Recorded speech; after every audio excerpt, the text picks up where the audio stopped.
हाँ जी बच्चों, तो आपकी फ़िज़िक्स की जर्नी कैसी चल रही है? अच्छी चल रही है ना?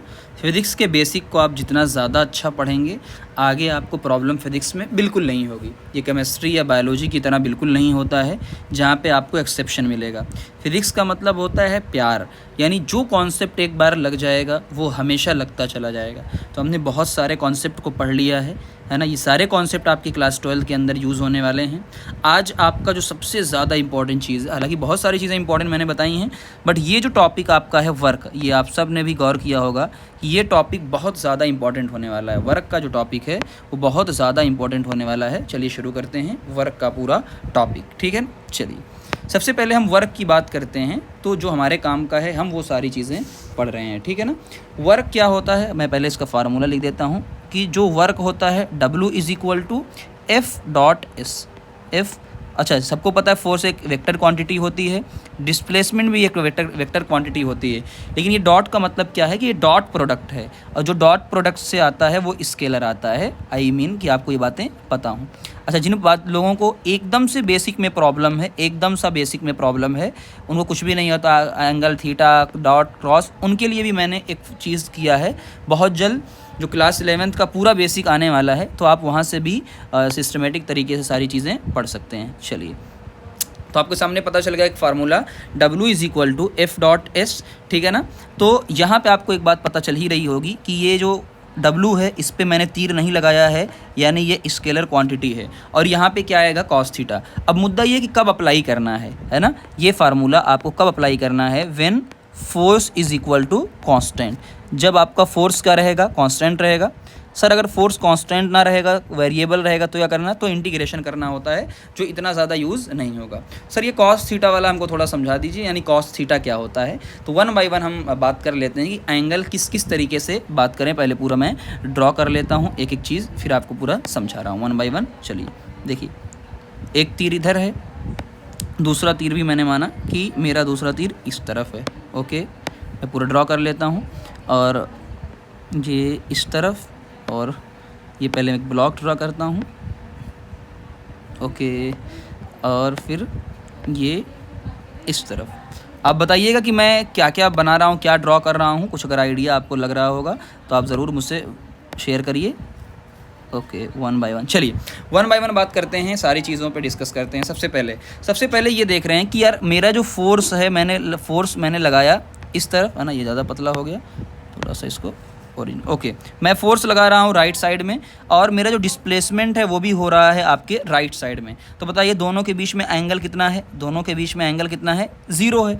और अगर एंगल 0 होगा तो W is equal to F dot S, यानी एफ एस, है ना, एफ एस, ठीक है ना। और कॉस 0 की वैल्यू कितनी होती है, मैं यहाँ पे लिख देता हूँ कॉस थीटा में याद क्या करना है आपको कि अगर कॉस थीटा में 0 डिग्री होगा तो वैल्यू आएगी +1, ठीक है। और अगर कॉस थीटा में वैल्यू होगी 90 तो यहाँ पे आएगा 0। और अगर कॉस 180 होगा तो आएगा -1। इतनी बातें अगर आपको पता है तो पूरा सॉल्व हो जाएगा। तो यहाँ पे आप देख रहे हैं कि कॉस यानी थीटा की वैल्यू कितनी है, 0, यानी ये क्या आएगा, पॉजिटिव, यानी एफ एस। खुद सोचो ये क्या है, मैक्सिमम वैल्यू इसकी, इससे ज़्यादा तो आ नहीं सकता, और पॉजिटिव में है तो मैक्सिमम वैल्यू। अच्छा, पॉजिटिव क्या बता रहा है, ये पॉजिटिव आपको क्या बता रहा है, इस पर भी गौर कर लो। ये पॉजिटिव आपको ये बता रहा है कि हम ब्लॉक को, हम जो भी यहाँ आप फोर्स लगा रहे हैं, हम इसको काइनेटिक एनर्जी दे रहे हैं,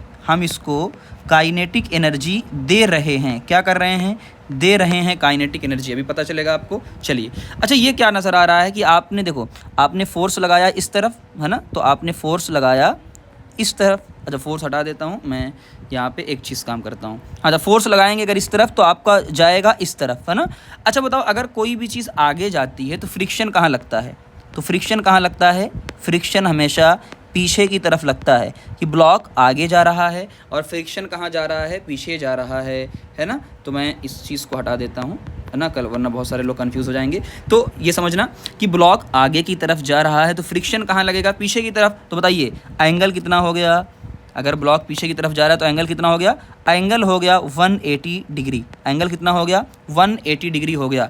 तो खुद बताओ W is equal to F S into -1, यानी क्या हो जाएगा ये -Fs, क्या हो जाएगा -Fs, यानी ये इसकी मिनिमम वैल्यू है, सबसे कम वैल्यू आएगी -Fs। माइनस क्या बता रहा है, माइनस ये बता रहा है कि आप क्या कर रहे हैं, निकाल रहे हैं, इसकी एनर्जी क्या कर रहे हैं, निकाल रहे हैं। अभी इसी से आपको पता चल रहा है कॉन्सेप्ट कितना ज़बरदस्त है, निकाल रहे हैं। खुद सोचो, अगर काइनेटिक एनर्जी आप निकालोगे, स्पीड धीरे धीरे क्या होगी, कम, और धीरे धीरे ये ब्लॉक रुक जाएगा। और फ्रिक्शन का काम ही होता है कि इसको रोक देना, इसको रोक देना। आइए दूसरी बात करते हैं।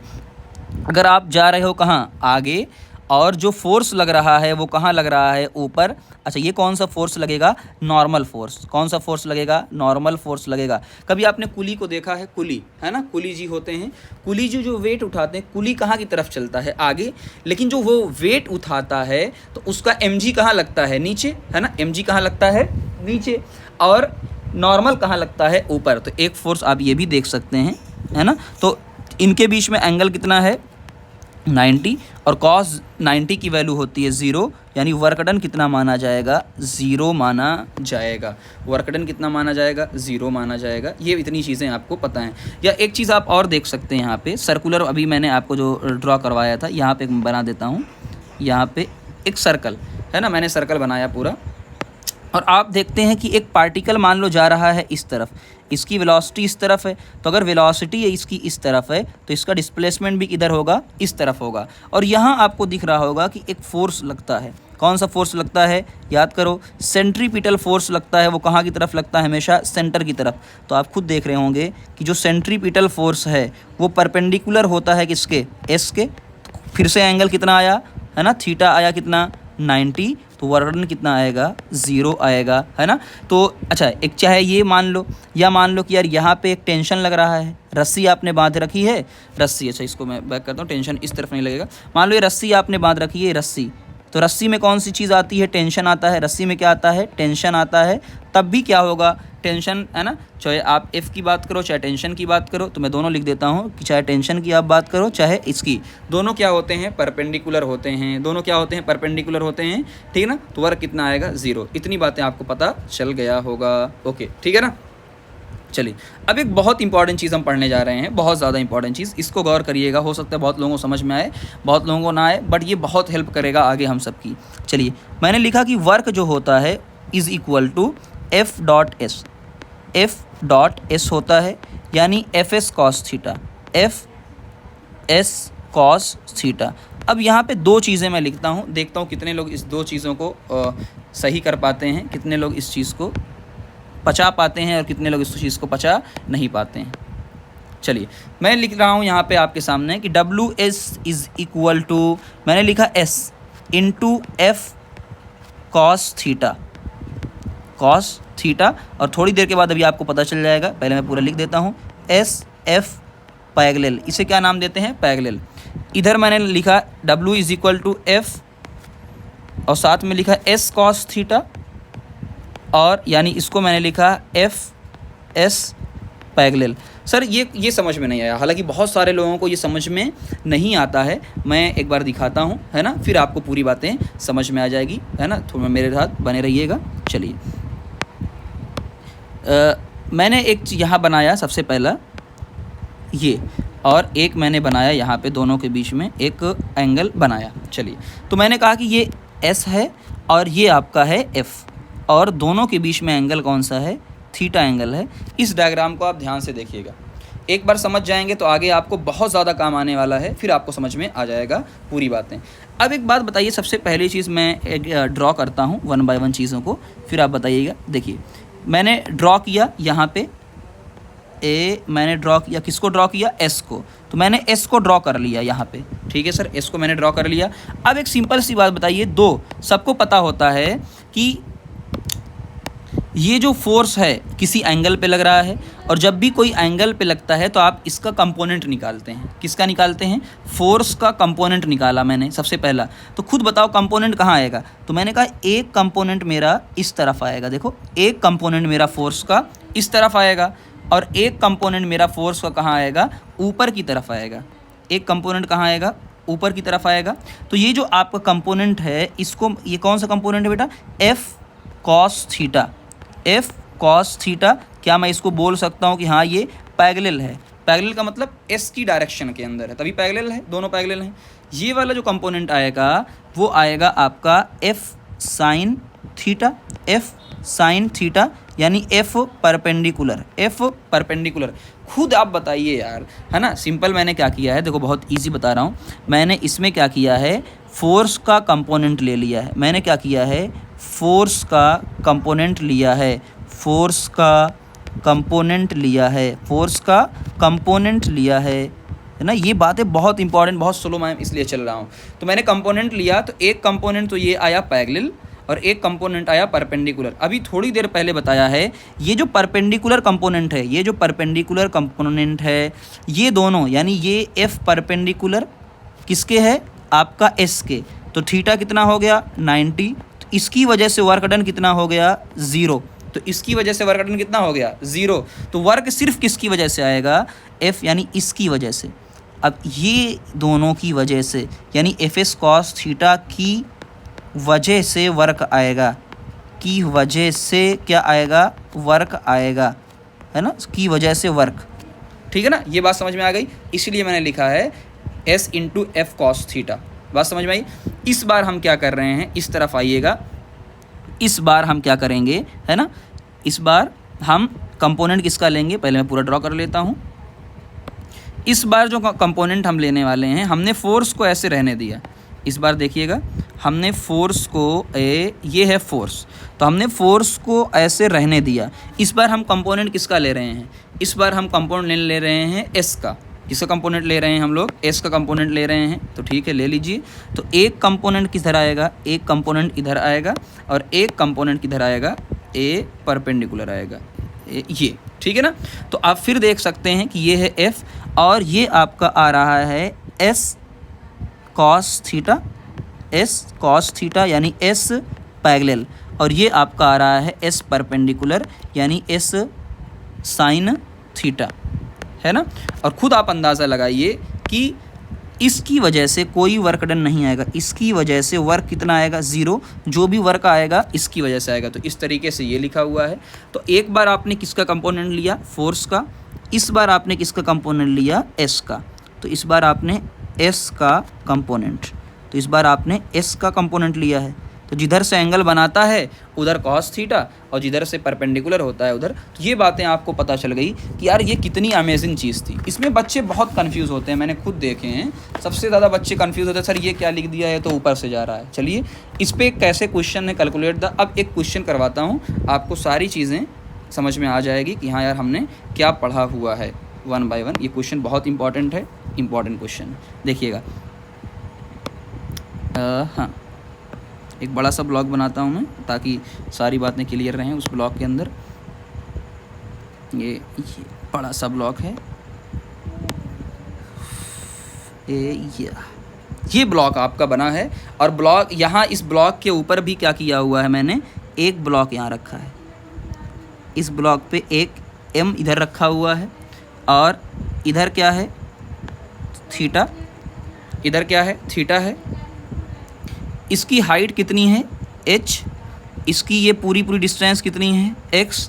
और ये अंदर की डिस्टेंस कितनी है? ये पूरी की पूरी जो डिस्टेंस कितनी है वो हाइपोटेनस l।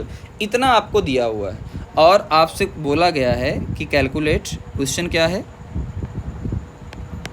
कैलकुलेट, है ना, साथ में लिख लीजिएगा। Calculate work done. Calculate work done by gravity. Work done by gravity, है ना, कहाँ पे? On block. तो ये आपको वर्क कैलकुलेट करना है ब्लॉक पे, ग्रेविटी की वजह से वर्क कैलकुलेट करना है। 1 बाय 1 समझिएगा यार चीज़ें हो क्या रही हैं। बहुत वीआईपी क्वेश्चन है, इसको वीआईपी कैटेगरी के अंदर डाला जाए। एक बार आप समझ में आ जाएंगे तो आपको कंपोनेंट निकालना आसान हो जाएगा। थीटा, सबसे पहले मैं बात करता हूँ 2-3 चीज़ें इस ब्लॉक के ऊपर लगने वाली जो चीज़ें हैं उस पर बात करता हूँ। सबसे पहली बात बताओ, mg हमेशा कहाँ लगता है बेटा? mg हमेशा लगेगा नीचे। तो मैंने यहाँ पे लिख दिया हल्का सा खाली, mg कहाँ लगेगा? नीचे की तरफ लगेगा, इसमें तो कोई दो राय नहीं है। ये ब्लॉक कहाँ जाना चाहेगा? जाहिर सी बात है ये ब्लॉक जाना चाहेगा आगे की तरफ, है ना। तो ब्लॉक का जो एक्सेलरेशन आएगा वो कहाँ आएगा? आगे की तरफ आएगा, यानी ब्लॉक इस तरफ जाना चाहेगा। तो मैं यहाँ पे लिख देता हूँ कि ब्लॉक इस तरफ जाना चाहेगा। और आपको मैंने जो जिन्होंने लेक्चर नहीं देखा है, सेकंड लेक्चर आई थिंक, हाँ सेकंड लेक्चर, उसमें मैंने पूरा बता दिया है कहाँ कौन सा क्या क्या लगता है। तो आपको कुछ चीज़ें समझना है, आपको मेथड नंबर 1 और मेथड नंबर 2। मेथड नंबर 1 आप देख लीजिए, इसमें क्या हो रहा है कि देखिए ये हमारा क्या है? ब्लॉक, ये मेरा ब्लॉक है। तो मैं ब्लॉक को बनाता हूँ थोड़ा सा। अच्छा, सबसे पहली बात करते हैं ब्लॉक की। ये हमारा ब्लॉक है, ए थोड़ा सा तिरछा ब्लॉक बनाता हूँ। चलिए, ये मैंने ब्लॉक जिस तरीके से रखा हुआ है मैंने उस तरीके से ब्लॉक बनाया। और ये मैंने आपसे क्लियर कट बोला था कि आपको ये चीज़ें याद होनी चाहिए कि ब्लॉक पे इस तरफ जो लगता है वो लगता है mg sin थीटा, और जो ब्लॉक पे इस तरफ लगता है वो लगता है mg cos थीटा। अब जिन लोगों को इसमें प्रॉब्लम है वो तुरंत सेकंड लेक्चर देख लें, उनको सारी FBD समझ में आ जाएगी बार बार। अच्छा, ब्लॉक जाना भी कहाँ चाहता है? ब्लॉक जाना भी चाहता है इस तरफ। तो खुद आपको अंदाज़ा लग रहा होगा, आपको खुद अंदाज़ा लग रहा है, यहाँ पे लिख के खुद देख लीजिए, मैं क्यों बार बार चीज़ें करूँ, है ना। खुद आप एक चीज़ लिख के देखिए कि वर्क जो होता है, अभी आपको बताएगा मेथड नंबर 1 कि जो वर्क होता है S इंटू एफ पैरेलल। तो बताइए S को हमने क्या लिया? L, है ना। ये पूरी लेंथ क्या है? देखो, हाइपोटेनस की लेंथ जहाँ ब्लॉक जाना चाहता है वो क्या है? L, और उसी की डायरेक्शन में जो फोर्स लग रहा है वो क्या लग रहा है? mg sin theta. क्या लग रहा है? mg sin theta. यानी ये जो वर्क अपना बन चुका है वो बन चुका है mg L sin थीटा। तो ये आपको बात समझ में आ गई। मेथड नंबर 1 में आपको बात समझ में आ गई होगी कि मेथड नंबर 1 में हम क्या ले रहे हैं। तो यानी अब ब्लॉक कहाँ जाना चाहता था? खुद सोचो, इन दोनों में एंगल कितना है? ये तो कोई काम करेगा नहीं, ये तो कोई काम करेगा नहीं, क्योंकि ये क्या है? 90 डिग्री एंगल बना रहा है। कोई काम कौन करेगा? सिर्फ ये करेगा। तो ब्लॉक जाना भी कहाँ चाहता है? दाहिनी तरफ। और दाहिनी तरफ फोर्स कौन सा लग रहा है? अभी मैंने आपको बताया mg sin थीटा। चलिए आइए मेथड नंबर 2 के बारे में बात कर लेते हैं, ताकि आपको दोनों तरीके से सीखने को चीज़ें मिल जाएं। मेथड नंबर 2 क्या कह रहा है समझिएगा। मेथड नंबर 2 ये कह रहा है कि देखिए, W जो होता है वो होता है F इंटू S पैरेलल। ठीक है सर, F पैरेलल। अब इसमें ब्लॉक को समझिएगा, ब्लॉक ये है हमारा ब्लॉक, ठीक है। इस ब्लॉक पे mg कहाँ लग रहा है? ऐसे नीचे की तरफ। और जो mg नीचे की तरफ है, और नीचे की तरफ ही हाइट कितनी है? h। नीचे की तरफ जो हाइट है पूरी वो कितनी है? h है। यानी इसका मतलब ये है कि f के जहाँ फोर्स लग रहा है mg के अलॉन्ग, फोर्स कौन सा है? mg। तो आपको mg के अलॉन्ग यानी उसी डायरेक्शन में हाइट लेना है। तो mg के अलॉन्ग कौन सा है? mg के अलॉन्ग है कितना? h। तो यानी आपको W जो ग्रेविटी है g की वजह से वो मिल गया mg फोर्स, और हाइट कितनी मिल गई? h, है ना। तो यानी देखो यहाँ से एक फार्मूला जनरेट हो गया जो आपने क्लास 9th में पढ़ा था, mgh। अब कुछ लोग ये कहेंगे कि सर थोड़ा सा हमें समझ में नहीं आया, एक बार आपका वर्क आ रहा है mg L sin थीटा, एक बार आ रहा है आपका mgh, क्या दोनों अलग हैं कि नहीं अलग हैं? आइए तो हम इस डायग्राम में देखते हैं कि क्या दोनों सच में अलग हैं या दोनों सेम हैं। आइए बात करते हैं, है ना। इस x को देखिएगा, यहाँ बहुत इंपॉर्टेंट पॉइंट बता रहा हूँ। ये जो x है, x को देखिएगा, x का जो एक कंपोनेंट है, x क्या है? L cos theta. जब आप L cos थीटा लेंगे, L cos थीटा वो क्या बनेगा? तो ये L है, L cos थीटा क्या बनेगा, है ना। L भाई एक एंगल बना रहा है, तो L cos थीटा क्या बन जाएगा? x बन जाएगा। और जो हाइट आपको दी हुई है वो क्या है? L sin थीटा है। वो क्या है? L sin theta. ये बात आपको समझ में आ रही होगी, है ना। कि यार देखो, ये एंगल बना रहा है, ये L है, और ये एंगल बना रहा है यहाँ से। तो जहाँ से एंगल बनाता है वो क्या हो जाता है? cos theta. तो ये कॉस थीटा जहाँ एक्स है और ये परपेंडिकुलर वाला जो बनाता है वो क्या हो जाता है, हाइट हो जाती है, यानी साइन थीटा हो जाती है ना। तो ये बात भी आपको पता है, तो आप खुद यहाँ पुट कर दीजिए एल साइन थीटा। तो जब आप एल साइन थीटा को क्या पुट कर देंगे, एच, तो क्या बन गया, एम जी एच। तो आपको पूरी बातें समझ में आ गई होंगी कि हाँ पूरी बातें हमारी सही है, बात समझ में आ गई ना। अच्छा, ये चीज़ मैंने बता ही दिया था कि सेंट्रीपिटल फोर्स की वजह से, है ना, बताया था कि सेंट्रीपिटल एफसी यानी सेंट्रीपिटल फोर्स की वजह से हमेशा वर्क डन कितना आता है, 0। ये स्टार लगा लीजिएगा इस पॉइंट को। चलिए, तो ये बहुत इंपॉर्टेंट कॉन्सेप्ट आपका हो गया। अब आते हैं एक इंपॉर्टेंट कॉन्सेप्ट की तरफ, और वो है अपना काइनेटिक एनर्जी। वो क्या है, काइनेटिक एनर्जी। तो देखो वर्क का पूरा कहानी ख़त्म। अब आते हैं काइनेटिक एनर्जी पे। तो आपको पहले से पता होगा एनर्जी दो टाइप की होती है, काइनेटिक और पोटेंशियल। तो हमें बहुत काम का नहीं, जो हमारे काम का हम वही पढ़ रहे हैं। Kinetic energy is equal two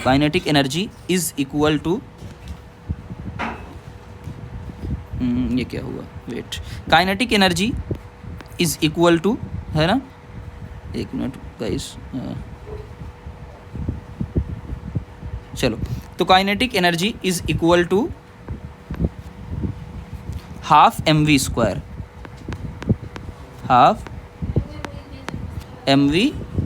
O guys थोड़ा सा मिस्टेक हो रही है कहीं पर भी, थोड़ा सा वेट कर लीजिए,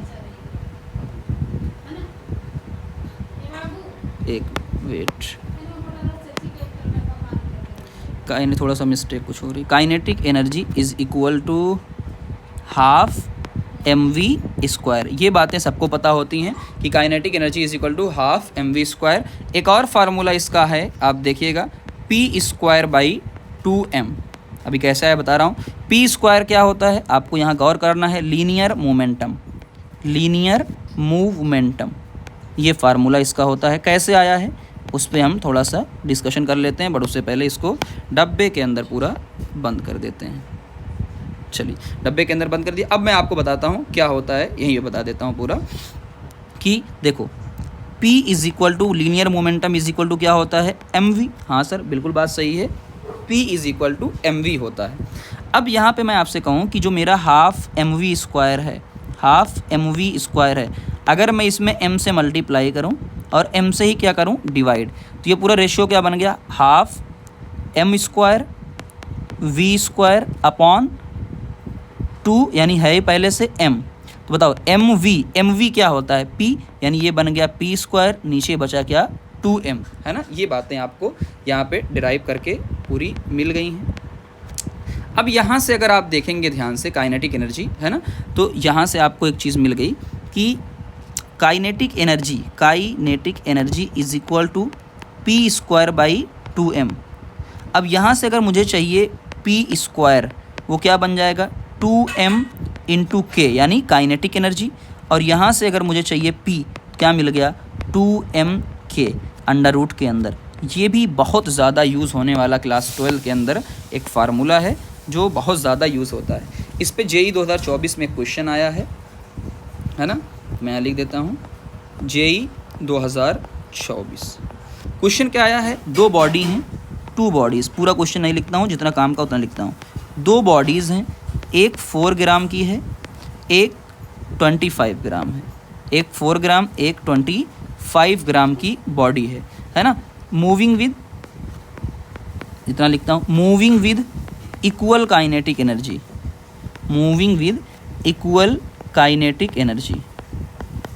तो moving with equal kinetic energy. Ratio आपको बताना है लीनियर मोमेंटम का, रेशियो ऑफ लीनियर मोमेंटम, खुद सॉल्व करिए तब तक। रेशियो ऑफ लीनियर मोमेंटम, है ना, इसको सॉल्व करिए। सॉल्यूशन क्या है, देखो, इन्होंने कहा कि जो काइनेटिक एनर्जी है K1 is equal to K2, और काइनेटिक एनर्जी और मोमेंटम में रिलेशन क्या है, तो मैंने लिखा P1 by P2 is equal to 2m1, है ना, K1 किसके अंदर, रूट के अंदर, ठीक है। नीचे भी क्या लिखा, 2m2 K2, ठीक है। तो 2 से 2 कैंसिल हो गया, और यहाँ पे काइनेटिक एनर्जी इक्वल है, तो K1 K2 भी क्या हो गए, कैंसिल, यानी सिर्फ क्या बचा, m1 बाई m2। अच्छा, दोनों रूट के अंदर हैं, तो मैंने इसको स्पेशली दोनों रूट के अंदर ले लिया, तो 4/25, यानी 2/5। देखो कितनी आसान तरीके से ये पूरा का पूरा हो चुका है। बात समझ में आ गई? ओके, अब यहाँ तक ये बातें ख़त्म होती हुई, अब आते हैं हम एक और इम्पॉर्टेंट टॉपिक की तरफ, है ना, जिस टॉपिक का नाम है कंजर्वेटिव फोर्स। यहाँ पे बच्चों को बहुत ज़्यादा प्रॉब्लम फेस करनी पड़ती है, मैंने खुद देखा है। क्या है कंजर्वेटिव फोर्स? पहले तो आप ये क्लियर कर लो कि अपने सिलेबस के अंदर कंजर्वेटिव फोर्स हैं कौन कौन से, है ना, ताकि आपको पहले से पता हो कि हम कौन से कंजर्वेटिव फोर्स पढ़ने वाले हैं। तो सबसे पहला कंजर्वेटिव फोर्स हमारा है, याद रखिएगा, mg। mg एक कंजर्वेटिव फोर्स है। उसके बाद ग्रेविटेशन वाला कंजर्वेटिव फोर्स है ना। उसके बाद 12th में जो आप पढ़ोगे इलेक्ट्रोस्टैटिक, वो भी कंजर्वेटिव फोर्स है। और एक स्प्रिंग फोर्स है, ये भी कंजर्वेटिव फोर्स है। बोर्ड में या हर जगह बहुत ज़्यादा क्वेश्चन आ गए हैं, तो इनको बहुत अच्छे से मार्क करके रखिएगा इनके कॉन्सेप्ट को, कि 12th में तो यही अपने को पढ़ना है। कौन सा वाला? ये अपना ना, 12th में तो ये आएगा इलेक्ट्रोस्टैटिक वाला, K/Q1 Q2/r²। अब कंजर्वेटिव फोर्स का मतलब क्या आता है उसको समझो, है ना। कौन से फोर्स होते हैं? तो कंजर्वेटिव फोर्स वो फोर्स होते हैं, है ना, पूरा मैं डिफिनीशन नहीं लिखना हूँ, कोई काम की है नहीं हमारे। वर्क डन बाई फोर्स, यानी इनका जो वर्क डन होता है, work done does not depend, इनका जो वर्क डन होता है does not depend on path, does not depend on path. यही सबसे इम्पॉर्टेंट और सबसे बड़ी लाइन है कि इनका जो वर्क डन होता है वो does not depend on path. क्या मतलब सर इसका? इसका मतलब ये है कि देखो, ये मान लो ये रास्ता, ये ए है और ये बी है, यहाँ आपको जाना है। तो एक तो तरीका क्या है कि यार एक काम करते हैं कि आप यहाँ सीधे चले जाइए। जाहिर सी बात है, एक रास्ता नंबर 1 आपको मिल चुका है, यानी एक W1 आपको मिल चुका है। दूसरा रास्ता आप ये चूज़ कर सकते हो, तो यहाँ पे आपका हो जाएगा दूसरा वर्क डन। तीसरा रास्ता आप चूज़ करते हो ये वाला, तो यहाँ पे आपको W3, है ना, ये तो ये पाथ पे डिपेंड नहीं करता है। इसका मतलब ये है कि जो आपका W1 आएगा, जो आपका W2 आएगा और जो आपका W3 आएगा, वो सब आपस में क्या होंगे? बराबर। तो ये सबसे इम्पोर्टेंट बात है कि पाथ पे डिपेंड नहीं करता है, यानी सब क्या आएंगे? बराबर आएंगे। ठीक है सर, पहला पॉइंट। दूसरा पॉइंट ये है कि अगर कोई क्लोज लूप है ना, कोई क्लोज लूप में इनका जो वर्क डन होता है वो क्या होता है? 0 होता है। क्लोज लूप का मतलब क्या है? हालांकि ये सबको पता है, बट फिर भी क्लोज लूप का मतलब ये है कि भाई ये ए है ना, ये ए है, ये रास्ता ये बी है। तो क्लोज लूप का मतलब आप ऐसे ऐसे गए और ऐसे ऐसे पूरा चले आए, तो एक क्लोज लूप बन गया, यानी इनिशियल और फाइनल पोजीशन, यानी घूम घाम के आप चले आए। तो इसे बोला जाता है आपका वर्क डन क्या होगा क्लोज लूप में? ऑलवेज 0। तो कंजर्वेटिव फोर्स आपको समझ में आ गया होगा कि कंजर्वेटिव फोर्स क्या होता है। तो नॉन कंजर्वेटिव फोर्स कौन से होंगे? हालांकि इतना इंपॉर्टेंट हमारे लिए अब नहीं बचा है, बट मैं फिर भी बताता हूँ, बात छिड़ गई है तो हो ही जाए। नॉन कंजर्वेटिव, तो नॉन कंजर्वेटिव में क्या क्या याद रखना है भाई? कंजर्वेटिव आपने ध्यान रख लिया तो कोई दिक्कत नहीं। नॉन कंजर्वेटिव, तो नॉन कंजर्वेटिव में क्या सिस्टम हो जाएगा? सिंपल सी बात है, कौन कौन से फोर्स आएंगे नॉन कंजर्वेटिव में? फ्रिक्शन, है ना, आपका कहीं फ्रिक्शन लग रहा होगा, और एयर रेजिस्टेंस। अब कोई बता सकता है कि दोनों में कॉमन क्या है? फ्रिक्शन और एयर रेजिस्टेंस में कॉमन क्या है? दोनों में एनर्जी का लॉस होता है, दोनों रुकावट पैदा करते हैं, और दोनों में क्या होता है? एनर्जी का लॉस होता है ना। तो इनमें क्या है कि ये डिपेंड करता है पाथ पे। सबसे पहली बात सही है कि भाई एक है ना, ये depend on path. Point number 1 आपको मिल गया कि ये पाथ पे डिपेंड करता है। पॉइंट नंबर 2 मिल गया कि इनका भी क्लोज लूप का जो वर्क डन होगा, जो क्लोज लूप का होगा वो होगा 0। तो एक सिमिलरिटी भी मिल गई। चलो इतनी बातें थी और कुछ भी नहीं ना। अब आते हैं हम लोग, काइनेटिक एनर्जी हो ही गई थी, अब बात करते हैं पोटेंशियल एनर्जी पे। अब पोटेंशियल एनर्जी तो यार भर भर के पहले चैप्टर में आपके है ही पोटेंशियल एनर्जी, ये आपको पढ़ने को मिलेगी ही पोटेंशियल एनर्जी। तो इसको बहुत इंपॉर्टेंस से अच्छे से समझिएगा, क्योंकि पोटेंशियल एनर्जी आपके 12th के फर्स्ट चैप्टर में भी आ रही है। तो पहली चीज़ तो ये पोटेंशियल एनर्जी के लिए आपको ध्यान क्या रखना है कि कंजर्वेटिव फोर्स के लिए डिफाइन है ना। तो ये इंपॉर्टेंट डिफाइन फॉर, तो पहली चीज़ है कि डिफाइन फॉर कंजर्वेटिव फोर्स। इसीलिए देखो आप पहले चैप्टर में पढ़ते हो डिफाइन फॉर कंजर्वेटिव फोर्स। आप जो क्लास 12 के फर्स्ट चैप्टर में आप पढ़ते हो उसमें कौन सा पढ़ते हो? उसमें इलेक्ट्रोस्टैटिक पढ़ते हो, है ना, हालांकि मैं दोनों लिख देता हूँ FG, और 12th के अकॉर्डिंग आपका इलेक्ट्रोस्टैटिक फोर्स पढ़ते हो। इन्हीं के लिए डिफाइन होती है, इसीलिए आप उस चैप्टर के अंदर पढ़ते हो, है ना। बात समझ में आ गई? ओके। अब कंजर्वेटिव फोर्स की तो डिफाइन हो गई है, इसका फार्मूला बताया जाए तो फार्मूला क्या होता है, पहले डेल्टा यू पोटेंशियल एनर्जी में जो चेंज होता है minus W C conservative force के वर्क डन, और डेल्टा यू क्या होता है, U final minus U initial, ये सबको पता होता है ना। चलिए तो ये आप डब्बे के अंदर इसको पैक करिए पहला। अब पहली चीज़ तो ये लिखिए चेंज इन, अब इसका मतलब क्या है इस बात को आप समझिएगा ध्यान से, तो आपको पूरी बातें समझ में आएगी कि माइनस क्या लगा है, कैसे है, क्या है, पूरी बातें।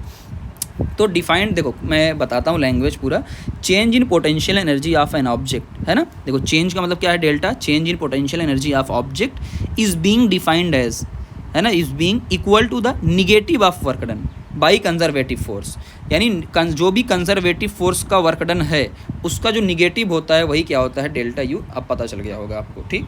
अब यहाँ बात करते हैं पोटेंशियल एनर्जी ऑफ ग्रेविटेशन, दो आएगी जो हमारे काम की है, एक पोटेंशियल एनर्जी ऑफ ग्रेविटेशन,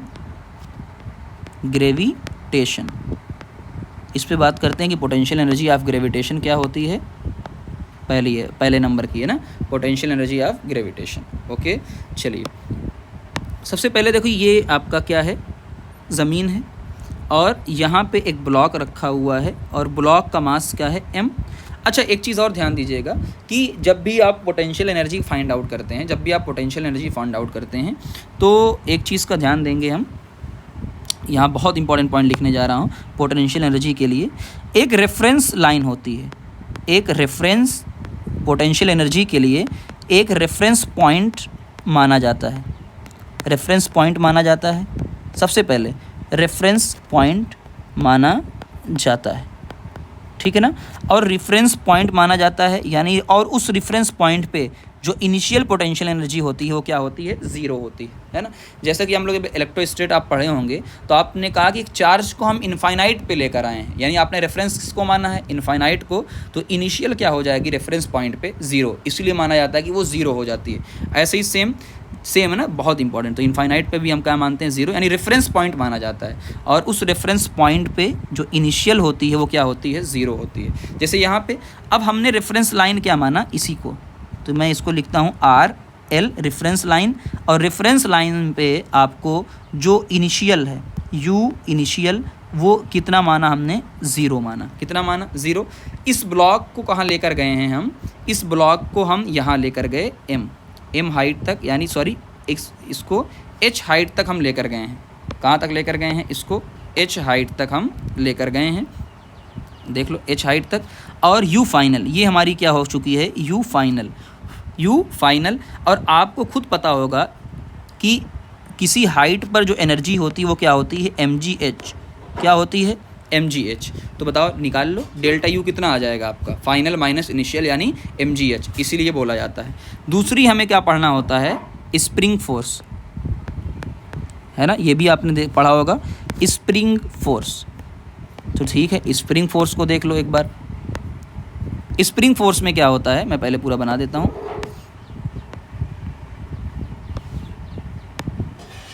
ये आपका एक बार और उसके बाद फिर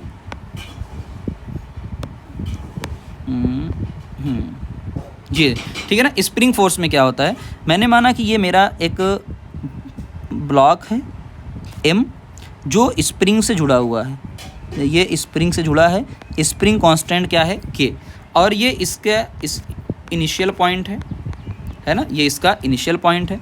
अब हुआ क्या है कि ये ब्लॉक अपने इनिशियल पॉइंट से आगे खिसक चुका है, ये ब्लॉक अपने इनिशियल पॉइंट से आगे खिसक चुका है, और कितना खिसका है, x, कितना खिसका है, x, और ये इसका इनिशियल पॉइंट, यहाँ तक स्प्रिंग थी यहाँ, तो यानी इसकी जो पोटेंशियल एनर्जी आ जाती है u, है ना, वो कितनी आ जाएगी, half kx square. k constant होता है, x का मतलब कितना खिसका है ना। इतनी बात समझ में आ गई होगी, ओके। अब यहाँ पे एक चीज़ और पता चलती है, रिलेशन बिटवीन, है ना, एक लाइन का हल्का ये भी यूज़ होता है, रिलेशन, पूरा relation between force and potential energy, force and potential energy, potential energy दोनों के बीच में क्या रिलेशन है। तो जैसा कि हमने माना बहुत थोड़े से के लिए हम लोग क्या यूज़ करते हैं, देखो ऐसे अभी आपने कहा कि जो अभी आपका डी का मतलब क्या होता है छोटा, यू का मतलब पोटेंशियल एनर्जी, ये अभी आपने कहा कि -dw के बराबर होता है ना। तो मैं पहले कंफ्यूज नहीं कर रहा हूँ, एक मिनट पहले पूरा लिख दे रहा हूँ अच्छे से। देखिए u अभी आपको पता चला u क्या होता है -w, ठीक है ना। कुछ लोग कहेंगे सर अभी आपने डेल्टा यू लिखा था, अरे भाई डेल्टा लिखा था लेकिन इनिशियल को हमने क्या माना, 0 माना है। तो अगर मैं यहाँ पे लिखूँगा डी यू का मतलब छोटा सा, तो वर्क भी कितना आएगा -dw, और ये क्या आएगा, आप सबको पता है f क्या होता है, वर्क क्या होता है f इंटू एक्स, तो -f/dx हो गया ये। तो अगर मैं यहाँ से f निकालूंगा, f क्या बन जाएगा -du/dx, यानी आप डिफ्रेंसिएशन कर दीजिए, है ना। तो ये देखो ये आपको पता चल गया होगा पूरा। चलिए आगे बढ़ते हैं, अब आते हैं मैकेनिकल एनर्जी पे। किस में बात करते हैं हम लोग, मैकेनिकल एनर्जी की बात करते हैं। फिर आपको एक बहुत मस्त चीज़ सिखाऊंगा, वर्क एनर्जी थ्योरम, है ना। चलिए अब हम बात करते हैं आगे थोड़ा सा चल के, ये बात आपको हालांकि पता है बट फिर भी क्योंकि आगे हमारे काम आने वाली है। मैकेनिकल एनर्जी आपने क्लास 9th के अंदर भी इस चीज़ को पढ़ा होगा, 10th 11th में तो अच्छे से हो सकता है पढ़ा होगा। मैकेनिकल एनर्जी, अच्छा मैकेनिकल एनर्जी को ही क्या बोलते हैं कई बार, टोटल एनर्जी, यानी kinetic energy plus potential energy का जो सम होता है उसे क्या बोलते हैं हम लोग, मैकेनिकल एनर्जी बोलते हैं। यानी आप ये कह सकते हैं कि जो ई है टोटल एनर्जी है वो काइनेटिक प्लस क्या है, पोटेंशियल। तो अगर मैं इसमें चेंज लिखूँगा, डेल्टा ई लिखूँगा, तो ये भी क्या हो जाएगा चेंज, और ये भी क्या हो जाएगा चेंज। तो इतनी सी बात है, इतनी बातें आपको अच्छे से पता होगी। ओके चलिए अब आते हैं वर्क एनर्जी थ्योरम। बहुत सारे क्वेश्चन, बल्कि ये सबसे खास पॉइंट है ना, वर्क एनर्जी थ्योरम।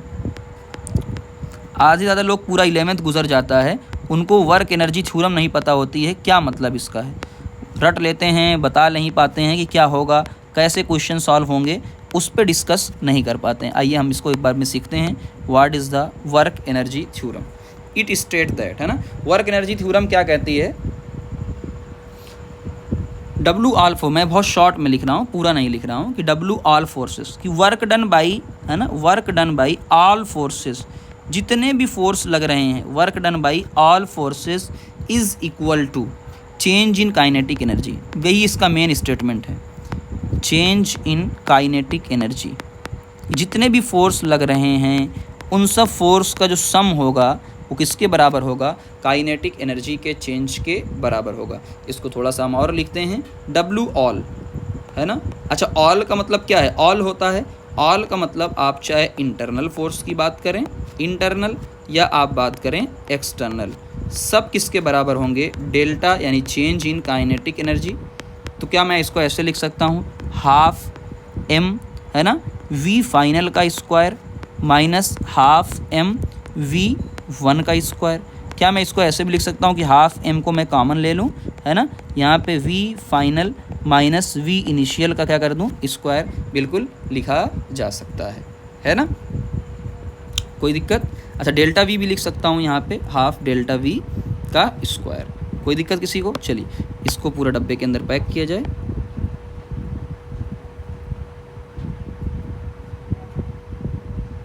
ठीक, ओके, इसको,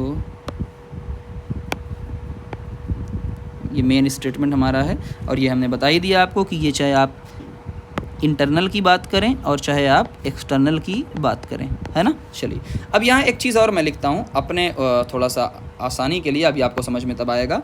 W एक्सटर्नल, अभी आपने बात किया कि जो W एक्सटर्नल है, ये एक स्टेटमेंट अलग से है।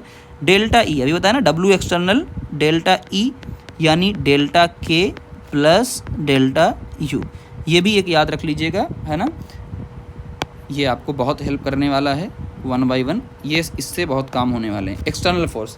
ठीक, तो ये वर्क एनर्जी थ्योरम हो गई, इनकी बात हो गई। अब हम आते हैं एक लॉ के, सबसे पहले लॉ के ऊपर आते हैं। फर्स्ट लॉ आपने नाम सुना होगा, कंजर्वेशन ऑफ एनर्जी, तो COE यानी कंजर्वेशन ऑफ एनर्जी। अभी देखिए कैसे अप्लाई करना है, मैं सिखा रहा हूँ इसको।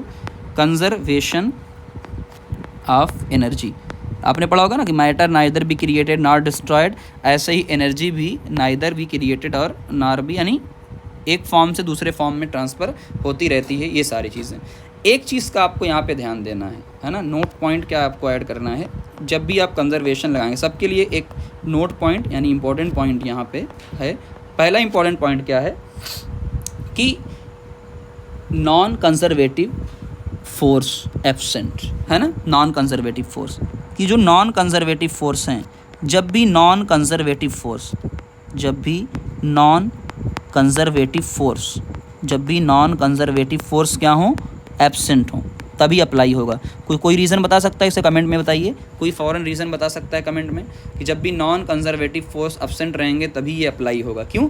ये जो अभी बताया था कि नॉन कंजर्वेटिव फोर्स एनर्जी का लॉस करते हैं, और जो लॉस करेगा भैया कहाँ से कंजर्व रहेगी, है ना। चलो, तो आपको एक पहला बात तो ये पता चल गया कि नॉन कंजर्वेटिव फोर्स क्या रहे, एब्सेंट रहे।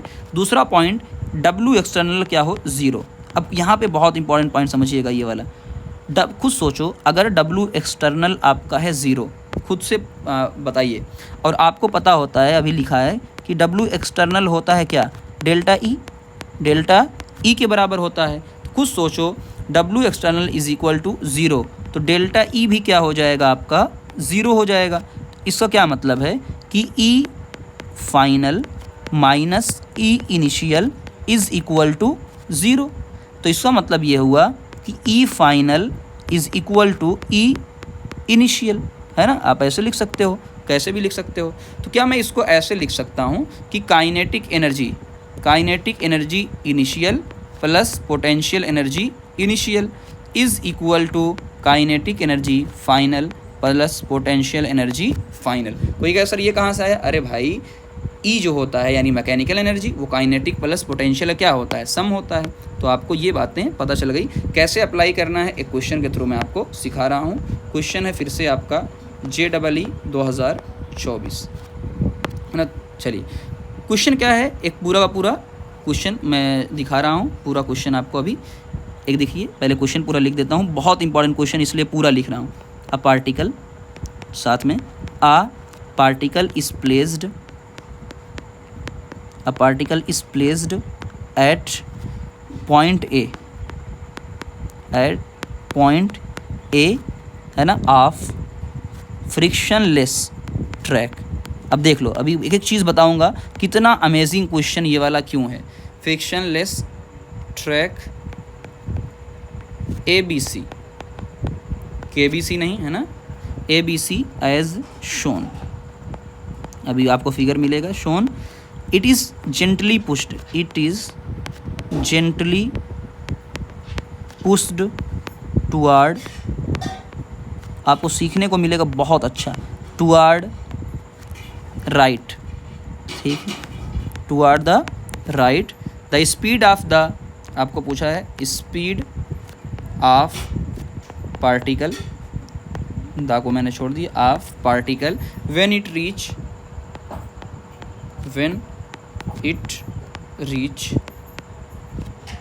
पॉइंट B,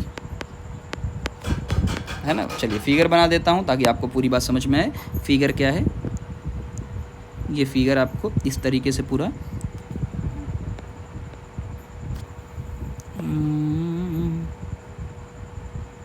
ये आपका बहुत अच्छा फिगर मुझे नहीं बना है।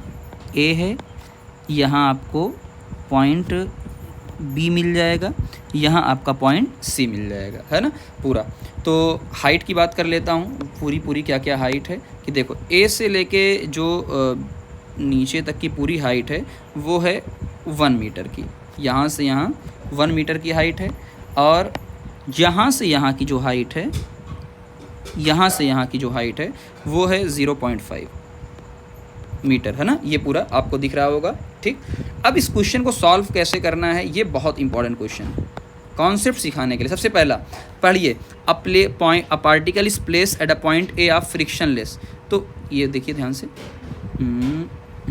चलिए, अब जैसे ही उसने कहा यहाँ पे गौर करिए, इस पॉइंट पे आप गौर करिए, इस पॉइंट पे आप गौर करिए, है ना। फ्रिक्शनलेस, फ्रिक्शनलेस का मतलब ही क्या बता रहा है भाई, आप फ्रिक्शनलेस हैं, इसका मतलब क्या बता रहा है, फ्रिक्शनलेस का मतलब क्या है। ओ वेट, देखिए, फ्रिक्शनलेस का मतलब ये है कि आपका नॉन कंजर्वेटिव है ना, absent है भाई। फ्रिक्शनलेस क्या होता है, नॉन कंजर्वेटिव, तो फ्रिक्शनलेस है ये, सॉरी फ्रिक्शन क्या होता है, नॉन कंजर्वेटिव, और फ्रिक्शन है ही नहीं, तो यानी नॉन कंजर्वेटिव absent है।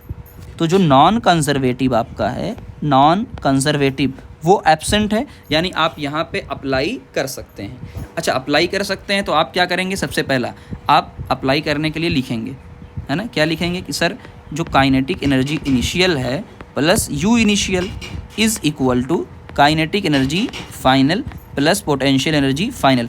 अब देखो यहाँ अप्लाई करना कैसे है। काइनेटिक एनर्जी इनिशियल क्या लोगे भाई, पार्टिकल कहाँ तक, सबसे पहले पार्टिकल कहाँ से आ रहा है, ए से, तो पार्टिकल अगर ए से आ रहा है यानी रेस्ट पे है, पार्टिकल कहाँ है, रेस्ट पे है, तो इनिशियल काइनेटिक एनर्जी कितनी हो जाएगी, ज़ीरो। भाई कोई चीज़ रेस्ट पे है तो क्या है, ज़ीरो हो जाएगी। और आपको इनिशियल पोटेंशियल एनर्जी है ना, यू इनिशियल कितना है, mgh, अभी बताया था कि भाई पोटेंशियल एनर्जी का फार्मूला क्या होता है, mgh। चलो मैं अभी फ़िलहाल लिखता हूँ इज़ इक्वल टू ये। अब बताइए फाइनल काइनेटिक एनर्जी आपको निकालना है, और कहाँ निकालना है, जब ये पार्टिकल कहाँ पहुँचा होगा, बी पे। पार्टिकल कहाँ पहुँचा होगा, ये पार्टिकल बी पे पहुँचा होगा, तो यहाँ पे स्पीड उसकी कुछ ना कुछ रही होगी, ठीक है। तो फाइनल पोटेंशियल एनर्जी कैसे लिखेंगे, अब देखो इस पे, यही तो सबसे इंपॉर्टेंट है। अगर अपने आप को आसान बनाना है, सबसे पहले देखो हम क्या करेंगे, चालाकी, देखो चालाकी भाई कॉन्सेप्ट है।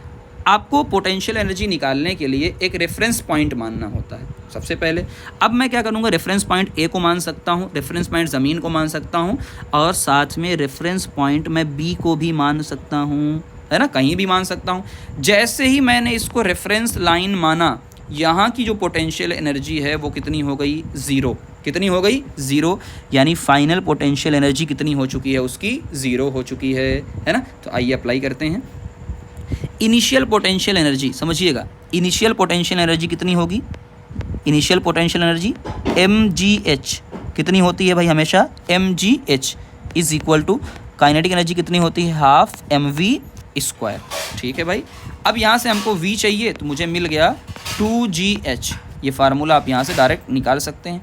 अब मुद्दा जानते हो क्या, ये हाइट कितनी लोगे, हाइट 1 मीटर लोगे या हाइट क्या लोगे, 0.5 मीटर, क्या लोगे बताओ, 1 मीटर या 0.5 मीटर। तो एक चीज़ का हमेशा ध्यान देना कि जो हाइट होती है वो हमेशा रेफरेंस लाइन से होती है, जो भी हाइट होती है वो हमेशा, यानी 1 मीटर नहीं मानेंगे हम, क्या मानेंगे, 0.5। भाई रेफरेंस लाइन से ही तो हाइट मानोगे, तो रेफरेंस लाइन से हाइट कितनी है ऊपर, रेफरेंस है ना, रेफरेंस लाइन से हाइट कितनी है ऊपर, है ना, हाइट कितनी है ऊपर, 0.5।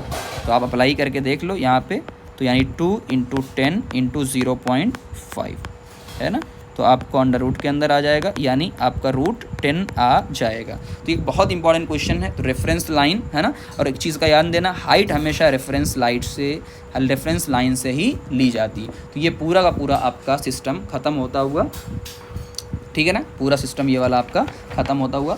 थोड़ी और चीज़ें बची हुई हैं, उन पे बात कर लेते हैं, ताकि पूरा आज ही हम ख़त्म करने वाले इसको। अब थोड़ा सा सेंटर ऑफ मास पे चलते हैं। सेंटर ऑफ मास ज़्यादा अब बड़े बड़े टॉपिक नहीं हैं, अब छोटे छोटे टॉपिक हैं। हैशटैग, ठीक, सेंटर ऑफ मास, मैं शॉर्ट फॉर्म लिखता हूँ, सेंटर ऑफ मास की बात करते हैं, ठीक है। सेंटर ऑफ मास जो हमारे काम का है, हम उसकी बात करते हैं। पहला सेंटर ऑफ मास, पहला ये है कि आपको एक यूनिफॉर्म रॉड दी हुई है। कैसी रॉड दी हुई है, मैं बात करता हूँ। यहाँ पे एक मैंने रॉड बना दिया है पूरा, ये आपको रॉड मिल गई है, ठीक। इस रॉड की जो लेंथ है वो लेंथ है कितनी, L, है ना, इस रॉड की पूरी लेंथ कितनी है, L। तो जो भी सेंटर ऑफ मास होता है यहाँ पे, यानी बीच में, तो जो XCM यानी सेंटर ऑफ मास होता है वो होता है आपका इसके आधे पर, यानी L/2 पर। Okay sir. दूसरा, पहली चीज़ तो ये हो गई। सेकंड चीज़ क्या आ गई आपकी, सॉलिड स्फेयर। हम सॉलिड की बात करते हैं। सॉलिड का पूरा मास कहाँ माना जाता है, सॉलिड स्फेयर। ये आपने सॉलिड स्फेयर की बात कर ली, तो ये गोला मैंने बना दिया। सॉलिड का मतलब क्या होता है कि पूरा ऐसे बना होता है, पूरा भरा होता है। तो सॉलिड स्फेयर क्या होता है, सेंटर पे, XCM सेंटर ऑफ मास कहाँ होता है, एट सेंटर, तो इसके सेंटर पे होता है। तो इतना ही फ़िलहाल आपको पढ़ना है और कुछ भी नहीं पढ़ना है। ओके, पहला। अब दूसरी बात कर लेते हैं हम, मोमेंटम ऑफ पार्टिकल, ठीक, मोमेंटम। तो मोमेंटम है ना, पहले मोमेंटम की बात कर लेते हैं। चलिए, तो मोमेंटम की जब बात करते हैं, सबसे पहली बात आती है कि पार्टिकल। मोमेंटम की जब बात करते हैं तो हम मोमेंटम एक पार्टिकल की बात करते हैं।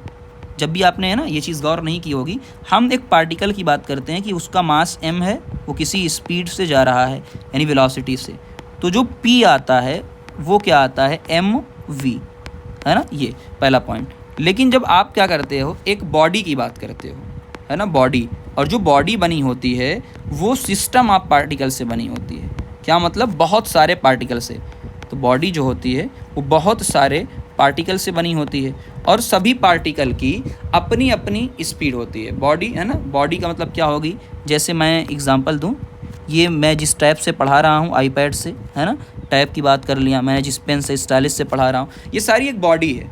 तो अब क्या करेंगे, अब तो बड़ी दिक्कत है यार, इधर उधर जा रहा है। तो हम क्या मानते हैं कि मान लो ये एक बॉडी है, एक बॉडी है, हम क्या करते हैं, इस बॉडी का मास क्या है, s।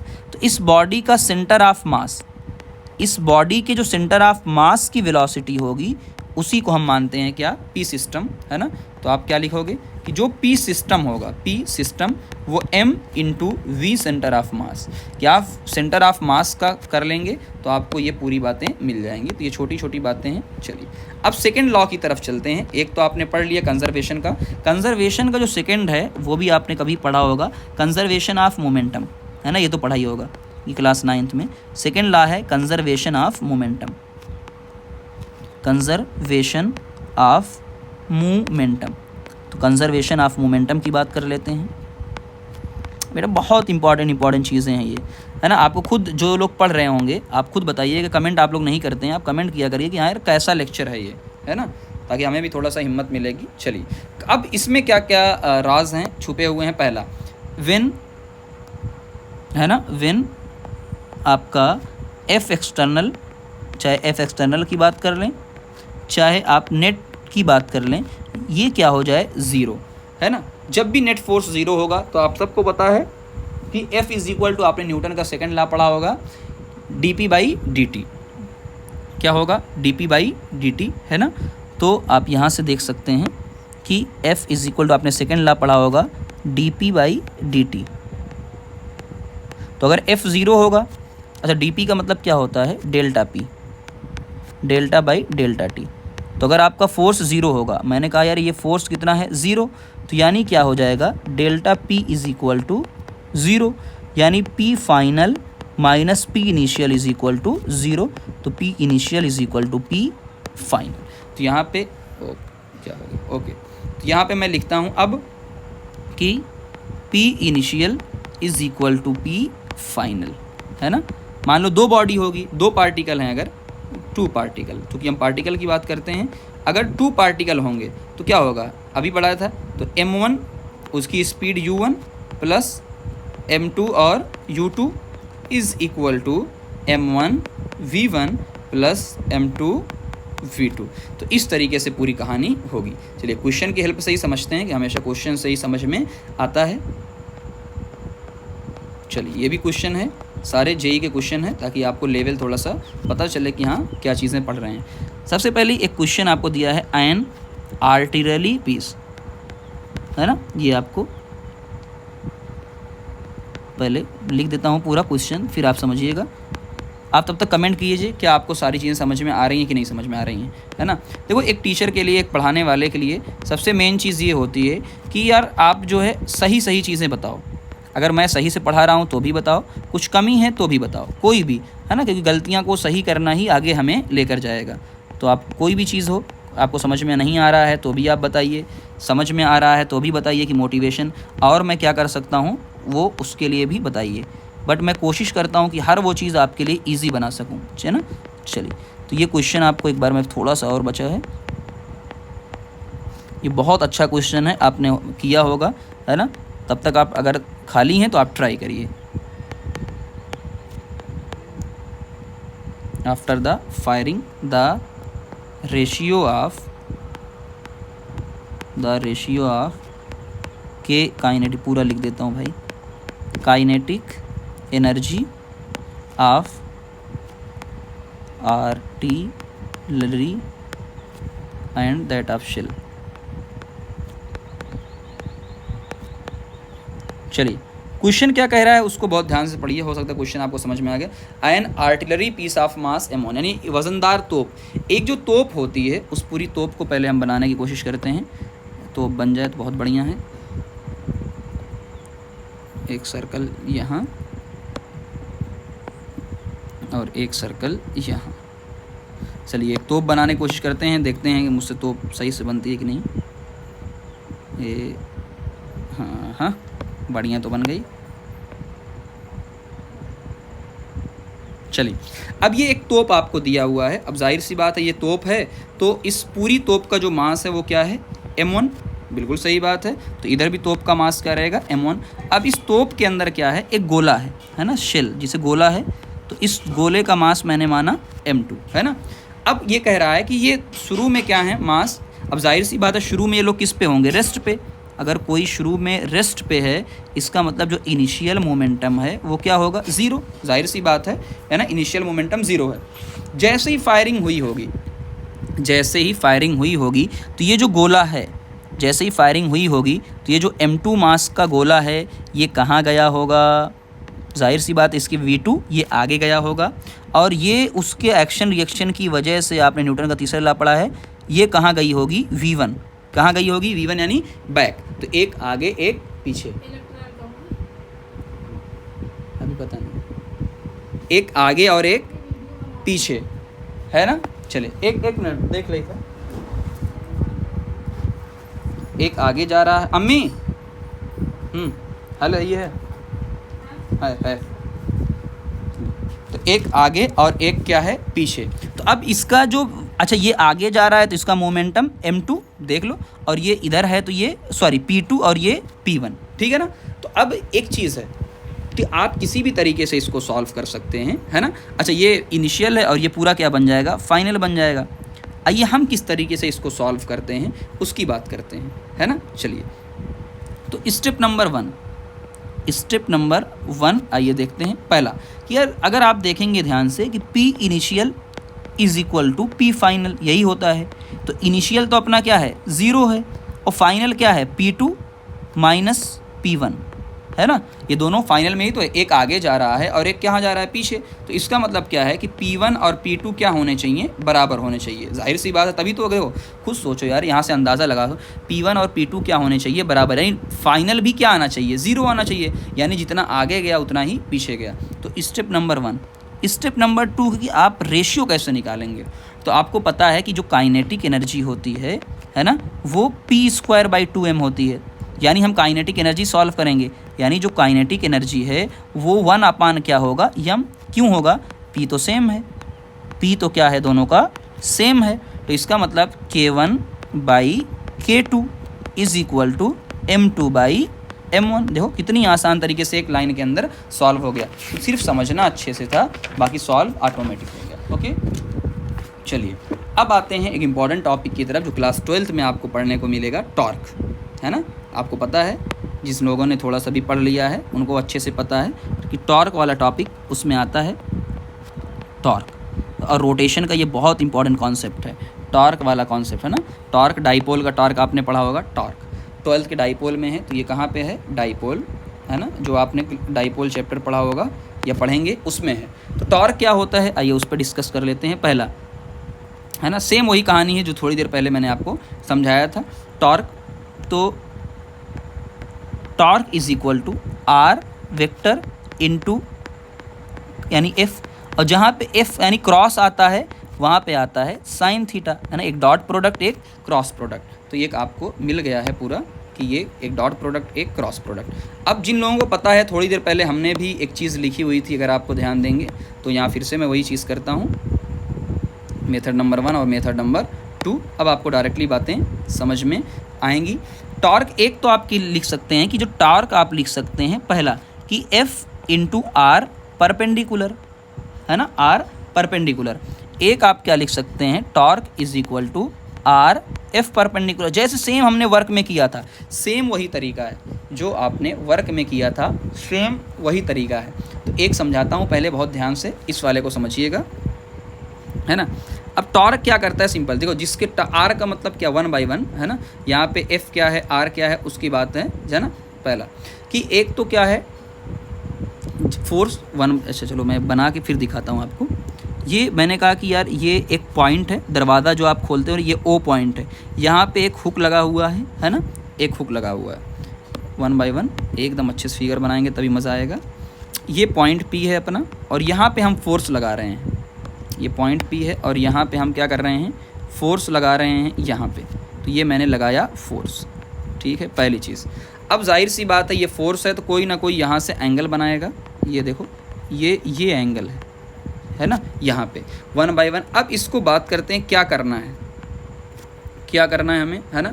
तो पहला एक तो सबसे पहली बात ये आप ध्यान दो कि आर वेक्टर क्या होगा, जिसके अबाउट टार्क फाइंड कर रहे हैं, है ना, जिसके अबाउट हम टार्क फाइंड कर रहे हैं वहाँ से शुरू और जहाँ तक फोर्स लग रहा है। सबसे पहले आप वेक्टर आर वेक्टर को समझो कि आर वेक्टर होता क्या है, आर वेक्टर क्या होता है उसकी बात समझो, है ना।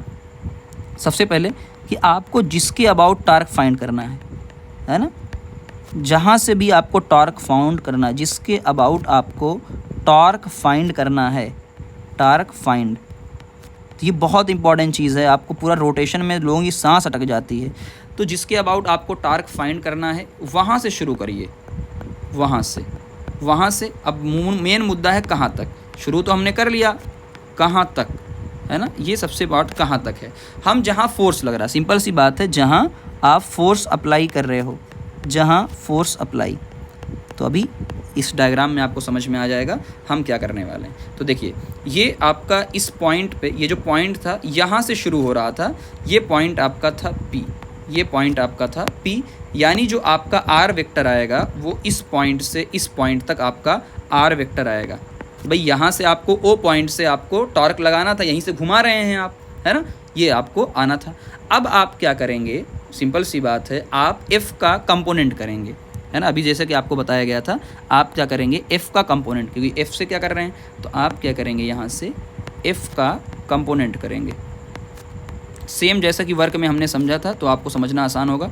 F का हम क्या कर रहे हैं, कंपोनेंट कर रहे हैं। और जैसे ही F के कंपोनेंट करेंगे तो दो कंपोनेंट, एक तो एंगल जहाँ से बनाता है, देखो ये एंगल जहाँ से बनाता है एक कंपोनेंट तो ये आ जाएगा, और इसे हम क्या बोलेंगे, F पैरेलल, यानी F कॉस थीटा, एक बात ये आ गई।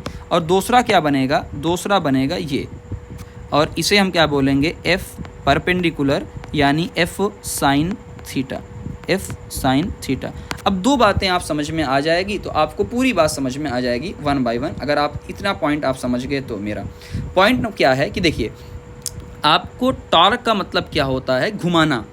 टॉर्क का मतलब क्या होता है कि फोर्स लगाकर घुमाना। सबसे अच्छा एग्जांपल क्या है, जब आप दरवाजे को ओपन करते हैं तो दरवाजे पे आप फोर्स लगाते हैं तो दरवाज़ा घूमता है। अब खुद बताइए कि क्या इसकी वजह से, ये जो आपको आर को घुमाना है, क्या इसकी वजह से, खुद अंदाज़ा, मैं सारी चीज़ें नहीं बताऊंगा, आप खुद ये बताइए कि क्या इसकी वजह से घूमेगा। ये क्या हो गया, वेट गाइस, पेंसिल बंद हो गई थी, ठीक। मैं ये कह रहा हूँ कि क्या ये कभी घुमा पाएगा, तो मैंने कहा ये घुमा नहीं पाएगा, है ना, नो टॉर्क। ये सिंपल सी, मैं देखो एंगल वेंगल अभी बहुत इजी, ये घुमाएगा, ये नहीं घुमाएगा, ये नहीं घुमाएगा, और अगर ये घुमाएगा नहीं तो इसका मतलब क्या है कि जो इसकी वजह से टॉर्क आएगा वो क्या आएगा, ज़ीरो। इसकी वजह से टॉर्क आएगा वो क्या आएगा, ज़ीरो आएगा। क्यों, है ना, क्योंकि ये एक्सिस से पास हो रहा है। ये क्या हो रहा है, एक्सिस से पास हो रहा है, एक्सिस से पास हो रहा है। पहली चीज़, बिना एंगल के मैंने कुछ बताया, अभी एंगल वेंगल नहीं बनाएगा। तो घुमाएगा कौन, F साइन थीटा घुमाएगा, है ना, ये घुमाएगा, ये घुमाएगा, तो इसकी वजह से क्या आएगा, इसकी वजह से टॉर्क आएगा। तो ये आपको बात समझ में आ गई, कौन घुमाएगा कौन नहीं घुमाएगा। अच्छा, वैसे भी देखो इन दोनों के बीच में एंगल कितना है, 90 डिग्री। तो R और F परपेंडिकुलर में 90 डिग्री है, और साइन 90 कितना होता है, 1। इसमें एंगल कितना है, 0, और साइन 0 की वैल्यू 0 होता है। जैसे मान लीजिए एक दरवाज़ा आपका, सबसे अच्छा एग्जाम्पल देता हूँ, इसका एग्जाम्पल क्या है कि आप, जो आपका घर का दरवाज़ा है, उस दरवाजे को आप प्रेस करो, यानी दबाओ। उस दरवाजे को आप जब प्रेस करोगे तो कभी भी दरवाज़ा ओपन नहीं होगा, प्रेस करने से ओपन होगा ही नहीं दरवाज़ा, आपको पुश करना पड़ेगा यानी खींचना पड़ेगा। ये थोड़ी कि दरवाजे की जो एक्सिस है यानी दरवाजे का जो मोटाई होती है उस पर खूब प्रेस करो तो कभी नहीं होगा, क्योंकि रीज़न क्या है, ये एक्सिस से पास हो रहा है। किससे पास हो रहा है? एक्सिस से। तो पहली बात आपको समझ में आ गई होगी कि परपेंडिकुलर कंपोनेंट ही क्या करता है, घुमा। दूसरा, आइए एक और बात कर लेते हैं। अब एक समझ में आ गया है तो दूसरा ऑटोमेटिक आपको समझ में आ जाएगा। अच्छा, इस चीज़ को क्या बोलते हैं? इस चीज़ को लीवर आर्म बोलते हैं ना, लीवर आर्म। ठीक, अब इस पर भी बात कर लेते हैं वन बाय वन कि इसमें क्या करना है, समझिएगा। देखिए, एक आपको ये दिया हुआ है और एक आपका यहाँ से फोर्स इस तरफ लग रहा है। तो एक तो आपका ये आर वेक्टर आपको दिया हुआ, यहाँ से आप घुमा रहे हैं, ये आर वेक्टर है, ये आपका फोर्स है। इस बार हम क्या करेंगे, सबसे पहला स्टेप आर देखो, सबसे पहले आपको आर परपेंडिकुलर फाइंड आउट करना है। क्या करना है? आर परपेंडिकुलर फाइंड आउट करना है ना। थोड़ा सा टफ लगेगा मुझे क्योंकि टाइप चैप्टर ही बहुत खतरनाक है। सबसे पहला स्टेप क्या करना है, स्टेप में चलो। स्टेप नंबर 1, एफ से पास करती हुई, स्टेप नंबर 1 कि फोर्स से पास करती हुई, फोर्स से पास करती लाइन बना लो, लाइन बनाओ, फोर्स से पास करती हुई लाइन बना दो। सेकेंड स्टेप क्या करोगे, एक्सिस से, जो एक्सिस है, एक्सिस से, ठीक है ना, उस लाइन पर, एक्सिस से उस लाइन पर परपेंडिकुलर ड्रॉ, एक्सिस से उस लाइन पे क्या कर दो, परपेंडिकुलर ड्रॉ कर दो। चलो वन बाय वन डिस्कस कर लेते हैं क्या करना है। पहले ये इनको ऐसे ही रहने देते हैं, एक सीख जाओगे तो मसला ही नहीं होगा। ये आपका कौन सा वेक्टर था, एफ, यहाँ आपका फोर्स था, ठीक है। तो ये आपका आर और ये आपका था फोर्स का वेक्टर। तो सबसे पहला स्टेप आपसे बोला जा रहा है, पहला स्टेप आपसे कि एक काम करो, सबसे पहला एक्सिस से ड्रा कर पास करती हुई एक लाइन बनाओ, यानी ये वाली लाइन को पीछे बढ़ा दो। तो मैंने इस लाइन को क्या किया है, पीछे बढ़ा दिया है। तो देखो, तो यानी इसे बोला जाता है line of action of force. तो इसी लाइन को मैंने क्या कर दिया है, पीछे बढ़ा दिया है। तो इस लाइन को मैंने स्मॉल इरेजर से डॉट डॉट कर देता हूँ। चलो, तो ये इसे बोला जाता है लाइन ऑफ फोर्स। क्या बोला जाता है? Line of action of force, line of action of force इसे बोला जाता है। सेकेंड पॉइंट आपसे क्या स्टेप बोला गया कि एक काम करो, आप परपेंडिकुलर ड्रॉ करो। आप क्या करो, परपेंडिकुलर ड्रॉ करो। अब जब परपेंडिकुलर ड्रॉ करेंगे, परपेंडिकुलर इस लाइन से, इस जो एक्सिस आपको इससे एकदम 90 डिग्री, तो ये परपेंडिकुलर हुआ कि नहीं हुआ? तो यानी ये क्या हो चुका है आपका आर परपेंडिकुलर। तो खुद आप देख रहे हैं आर परपेंडिकुलर, ठीक है ना। तो यानी जो आपका एल हुआ सेम है ना, सॉरी, ठीक है ना, स्ट्रोक, ओके। तो ये जो आपका पूरा का पूरा आर परपेंडिकुलर बन गया ना, तो ये नहीं है फोर्स इनटू परपेंडिकुलर डिस्टेंस, ठीक है ना। तो यानी ये पूरा बन गया। सेम सेम बता रहा हूँ आपको, एकदम डिक्टो सेम ऐसे ही जो आपने ये ड्रॉ किया है, सेम ऐसे ही जब आप पढ़ेंगे एल एंगुलर मोमेंटम, तो यानी सिर्फ पी आर परपेंडिकुलर, सेम ऐसे ही बात करेंगे, ठीक है ना। वन बाय वन ये पूरा हो गया है, ख़त्म। अब मोमेंट ऑफ इनर्शिया, आपको दो पॉइंट आपको ध्यान देना है ना। यहाँ पे मैं करता हूँ मोमेंट ऑफ इनर्शिया। तो मोमेंट ऑफ इनर्शिया की बात कर लेते हैं। तो ये टॉपिक यहाँ पे ख़त्म। अब एक बात कर लेते हैं, ये कहाँ यूज़ होगा? मैग्नेट वाले चैप्टर में यूज़ होगा। बहुत छोटी छोटी चीज़ बताऊँगा। Moment of inertia, moment of inertia of uniform rod, बिल्कुल बता रहा हूँ कहाँ यूज़ होगा। टाइम पीरियड ऑफ मैग्नेट जब निकालोगे वहाँ पे यूज़ होगा। तो फिर बच्चे समझे सर ये कहाँ से आया, तो भाई इसीलिए कहता हूँ बेसिक पहले ही पढ़ लो, तो कहाँ से आया का जवाब आपको मिल जाएगा। चलिए, moment of inertia of uniform rod हम ड्रॉ कर लेते हैं, पहले दो रॉड को, फिर आपको बता रहा हूँ क्या होने वाला है। ये आपके पास दो रॉड हैं, एक रॉड ये बना दी मैंने और एक रॉड ये बना दी। अब अच्छा, मोमेंट ऑफ इनर्शिया का मतलब किस एक्सिस से आप घुमा रहे हो। तो मैं यहाँ पे लेता हूँ ये वाला कलर। तो एक बार मैं इसको बीच से पास करता हूँ, एक बार मैं इसको एकदम किनारे से पास करता हूँ, ठीक। क्या मतलब इनका है कि देखिए, मोमेंट ऑफ इनर्शिया यानी आप इस पॉइंट के अबाउट इसको क्या कर रहे हैं, घुमा रहे हैं यहाँ पे। अब एक बार कहाँ से घुमा रहे हैं, बीच से। तो जब बीच से घुमाएंगे यानी सेंटर से, तो जो आई सेंटर है, आई सेंटर वो आपका आएगा ml स्क्वायर, यानी m और लेंथ किसकी इसकी है, l पूरी रॉड की, ml स्क्वायर बाई 12 यानी 12 से डिवाइड, और जब आप किसी साइड यानी एंड से करेंगे तो एंड का आता है ml² तो ऐसे ही रहेगा अपॉन 3, दोनों में एक में 12 एक में 3 है ना, ये आपको ध्यान देना है। ठीक, ओके।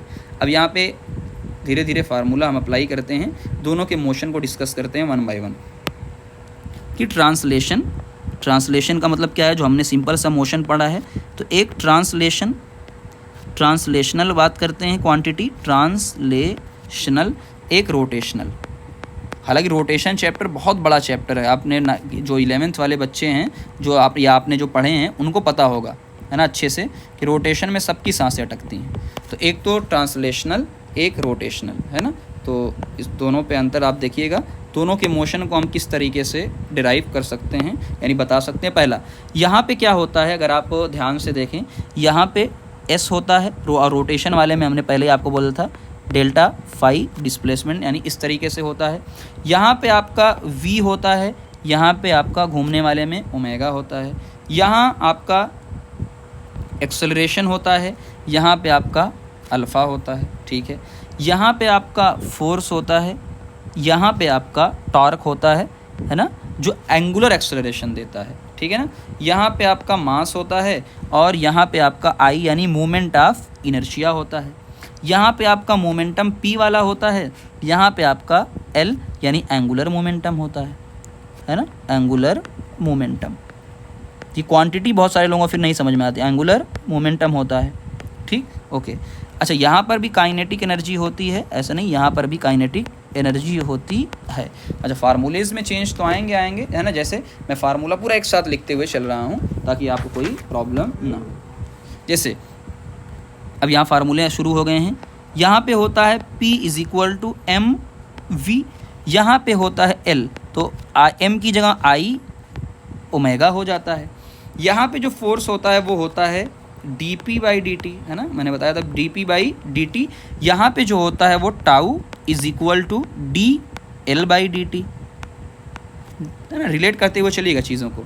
यहाँ जो काइनेटिक एनर्जी होती है वो आपके पास हाफ mv², और इसी को हम करते हैं p²/2m।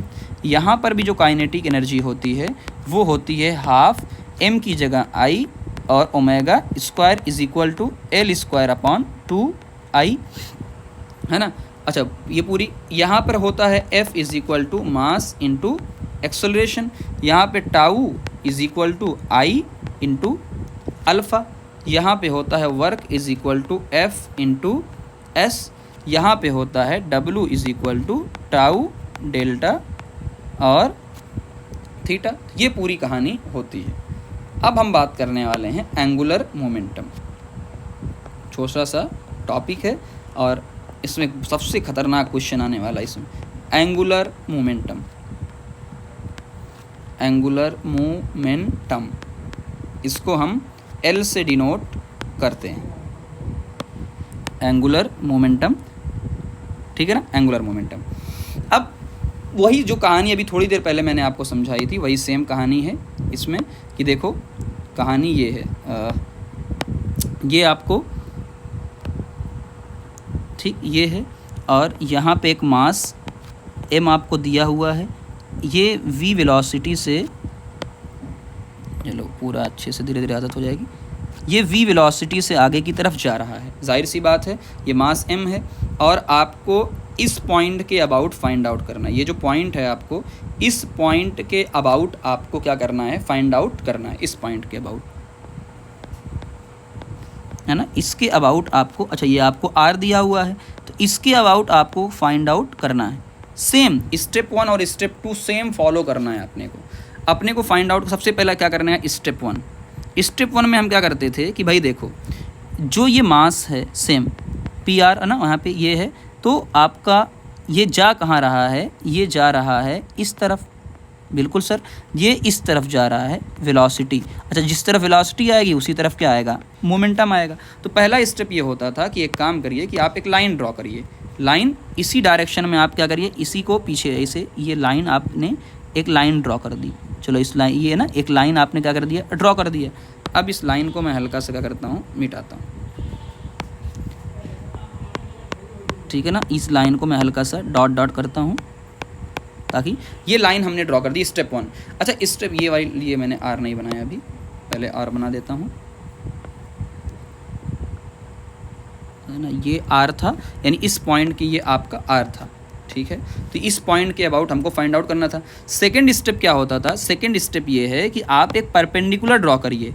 तो परपेंडिकुलर ड्रॉ करेंगे तो क्या करेंगे, देखिए, तो परपेंडिकुलर आप यही तो ड्रॉ करेंगे। तो ये आपने एक परपेंडिकुलर यानी 90 डिग्री का यहाँ से ड्रॉ किया, तो ये आपको आर परपेंडिकुलर मिल गया, ठीक है ना, परपेंडिकुलर, जिसको मैंने माना डी, ठीक है ना। ये आपको ध्यान देना है, आर परपेंडिकुलर एकदम।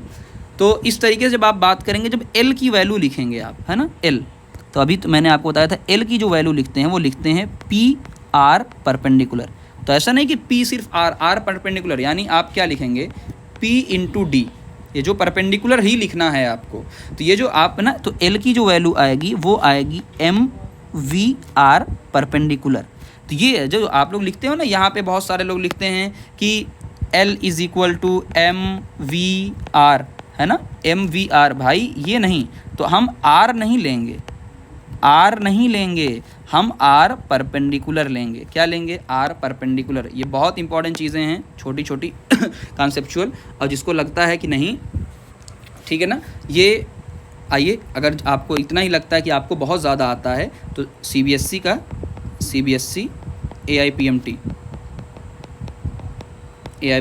2007 का एक क्वेश्चन है। अगर हिम्मत है तो इस क्वेश्चन को आप करके दिखा दीजिए।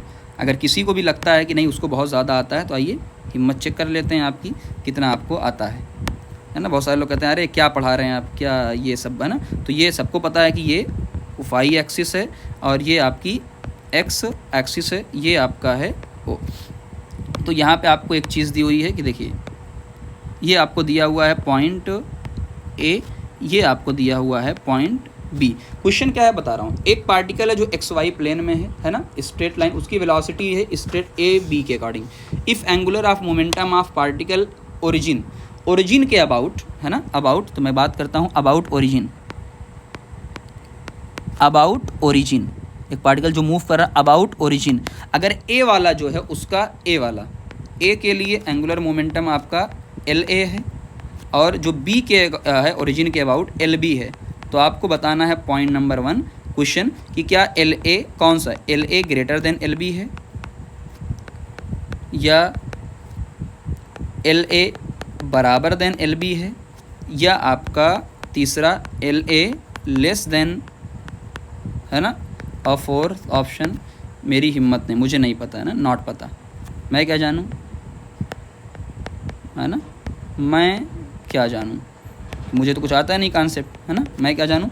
अब बात को समझिएगा, है ना। तो अच्छा, अक्सर लोग जो होंगे, अब यहाँ से भी डिस्कस करता हूँ, अक्सर लोगों के दिमाग में क्या आएगा, समझिएगा बात, अक्सर लोगों के दिमाग में आएगा कि सर ये तो बहुत आसान है। आसान इसलिए है कि सर बहुत आसान है कि एक काम करिए, ओरिजिन के अबाउट आपने एक डिस्टेंस ये वाली ले लिया और एक डिस्टेंस आपने ले लिया ये वाली, तो आपको दिख रहा है कि सर ये डिस्टेंस आपकी जो है बी वाला ज़्यादा लग रहा है, और अगर बी की डिस्टेंस ज़्यादा है RA और RB, तो मैंने कहा यहाँ पे इन लोगों ने लिखा कि यह सर ये RA है और ये RB है, और हमें दिख रहा है कि RB ज़्यादा है, इसलिए जो है बी वाला ज़्यादा होगा, इसलिए कौन ज़्यादा होगा, बी वाला। भाई गलत है ना। तो मैंने क्लियर कट बोला था, इसीलिए बोला था कि हमें R नहीं चाहिए, हमें R नहीं चाहिए, हमें R परपेंडिकुलर चाहिए।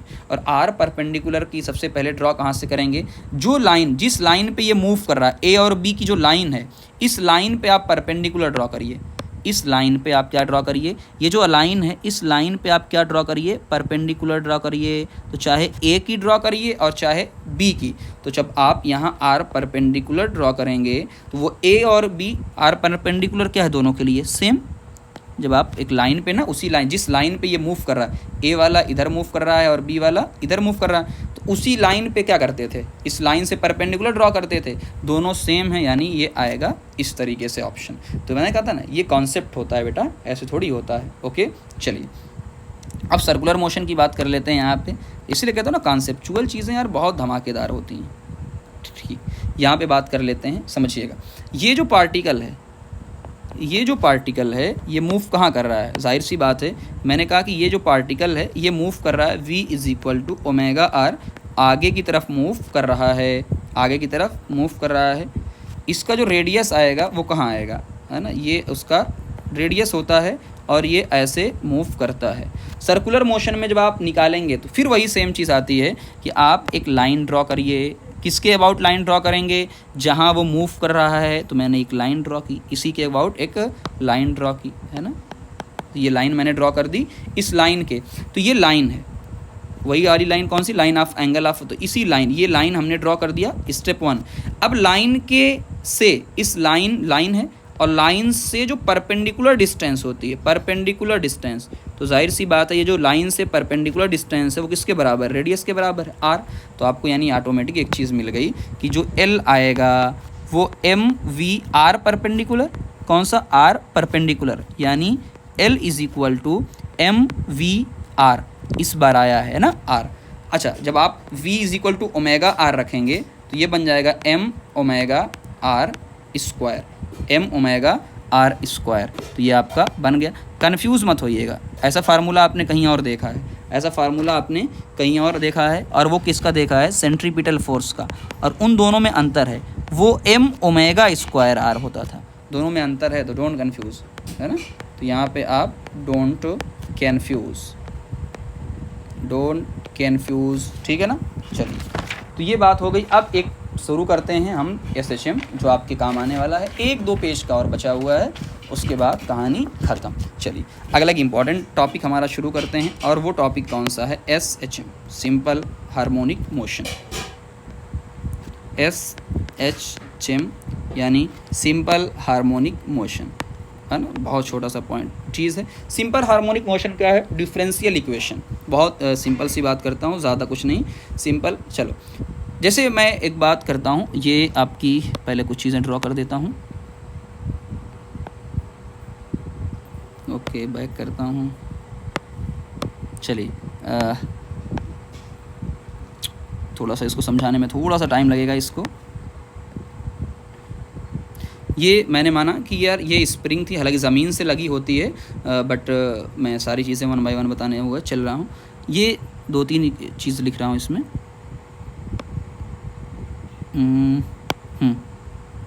ये मैंने माना ये एक ब्लॉक यहाँ पे है स्प्रिंग का, और यहाँ पे है, और यहाँ पे। क्या मतलब समझिएगा, 1 बाय 1 समझिएगा चीज़ों को, तब आपको समझ में आ जाएगा कि देखिए, मैंने माना कि ये जो मेरी स्प्रिंग थी, ये स्प्रिंग है, ये K होता है, ये पूरा K है, और ये M है, अभी ये इनिशियल पोजीशन पे है ना, इक्विलिब्रियम पोजीशन। तो मैंने कहा कि इस पे अभी भी क्या है, x इनिशियल, तो ये x0 यानी ये इक्विलिब्रियम पे है ना, इक्विलिब्रियम है। और जब इक्विलिब्रियम पे है, जो फोर्स होता है वो क्या होता है, 0 होता है। अब मैंने ये माना कि थोड़ी देर के लिए मैं क्या कर रहा हूँ, मैंने ना इस स्प्रिंग को मैं किधर लेकर गया, मैं इधर, पहला मैं लेता हूँ कि मैं इधर गया, यानी जो x है मेरा, ये x इधर, तो मैं इस ब्लॉक को लेकर गया इस तरफ, है ना, ब्लॉक को मैं लेकर चला गया इस तरफ, ये पूरा है मास m, इस तरफ गया। अब ब्लॉक कहाँ जा रहा है, बाईं तरफ, ब्लॉक कहाँ जा रहा है, बाईं तरफ, और कितना जा सकता है, तो मैंने कहा कि जो ब्लॉक जो जा सकता है -a तक जा सकता है, यानी इसी का ये मिनिमम डिस्प्लेसमेंट है। पहली चीज़ मिनिमम डिस्प्लेसमेंट, यानी इतना ही वो डिस्प्लेस हो सकता है, मिनिमम डिस्प्लेस। और मैंने माना कि ये यहाँ से कहाँ चला गया है, आगे इस इक्विलिब्रियम पोजीशन से बात कर रहा हूँ पूरा, ये इस इक्विलिब्रियम पोजीशन से चला गया है थोड़ा सा आगे, है ना। स्प्रिंग देखो भाई ऐसा हवा में नहीं है, आगे, तो इस इक्विलिब्रियम पोजीशन से ये जो ये आपको ब्लॉक, इससे ये इधर चला गया है, और ये कहाँ चला गया है, इधर, तो ये इस तरफ गया है, इस तरफ गया है, और कितना जा सकता है वो, x is equal to +a के बराबर, यानी मैक्सिमम ये इतना जा सकता है।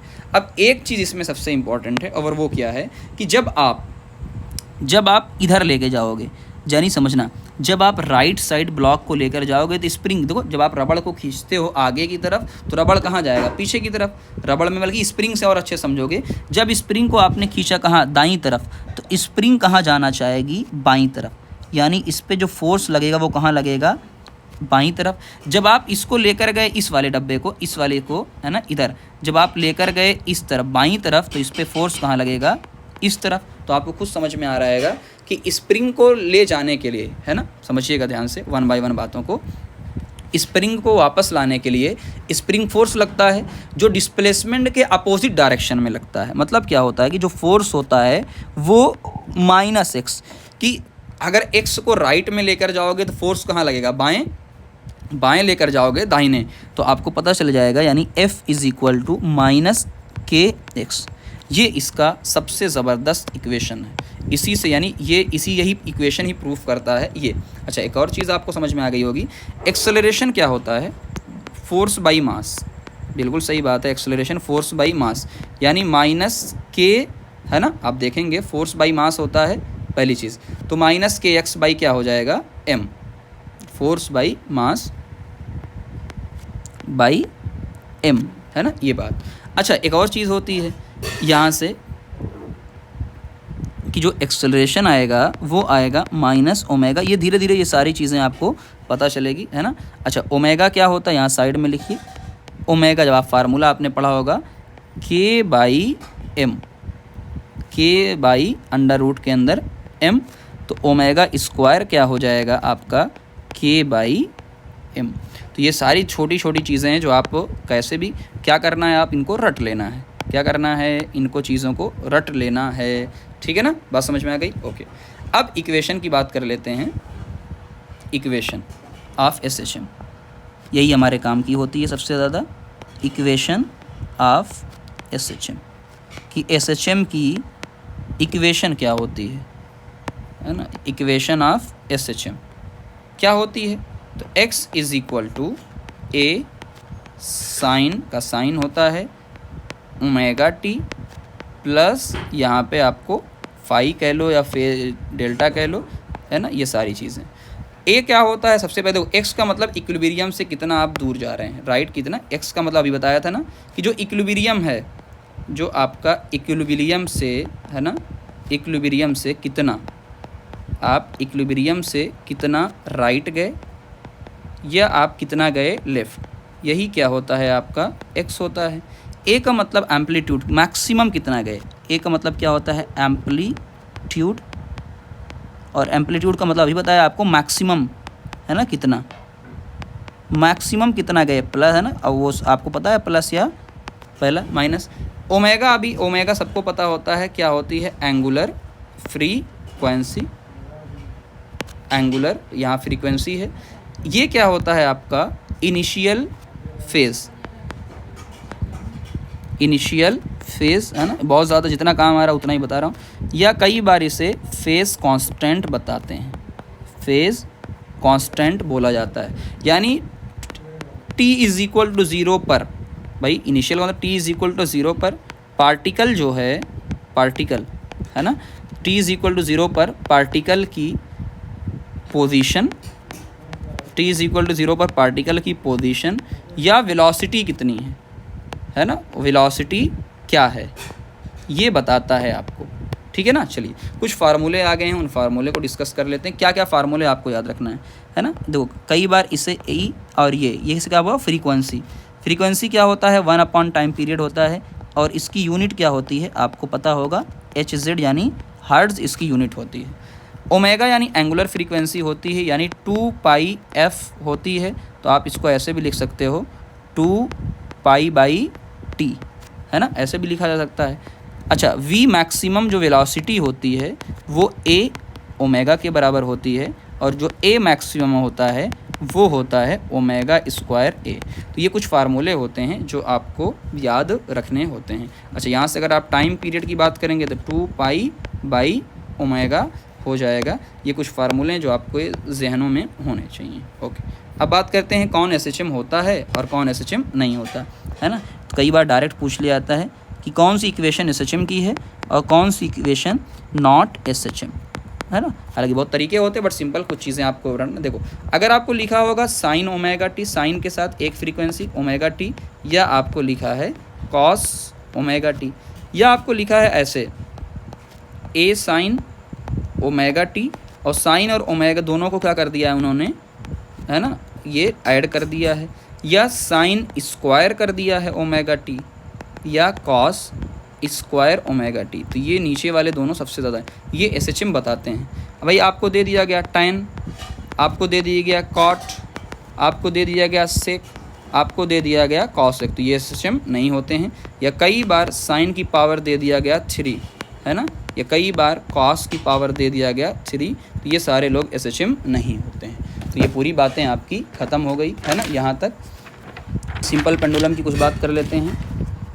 Time period of spring mass system, है ना, स्प्रिंग मास सिस्टम का जो टाइम पीरियड है उसकी बात करते हैं हल्का सा, ताकि स्प्रिंग मास सिस्टम। अब टॉपिक कौन सा है, लास्ट टॉपिक चल रहा है एकदम, time period of spring mass system.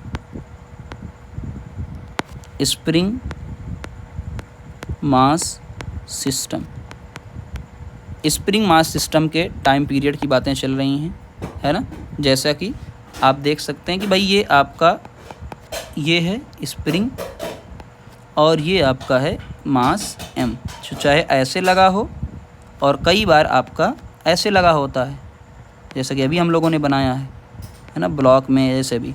तो अभी आपने देखा कि जो फोर्स होता है -kx के बराबर होता है और जो ओमेगा होता है वो k/m होता है, और टाइम पीरियड जो होता है वो 2π/ओमेगा होता है।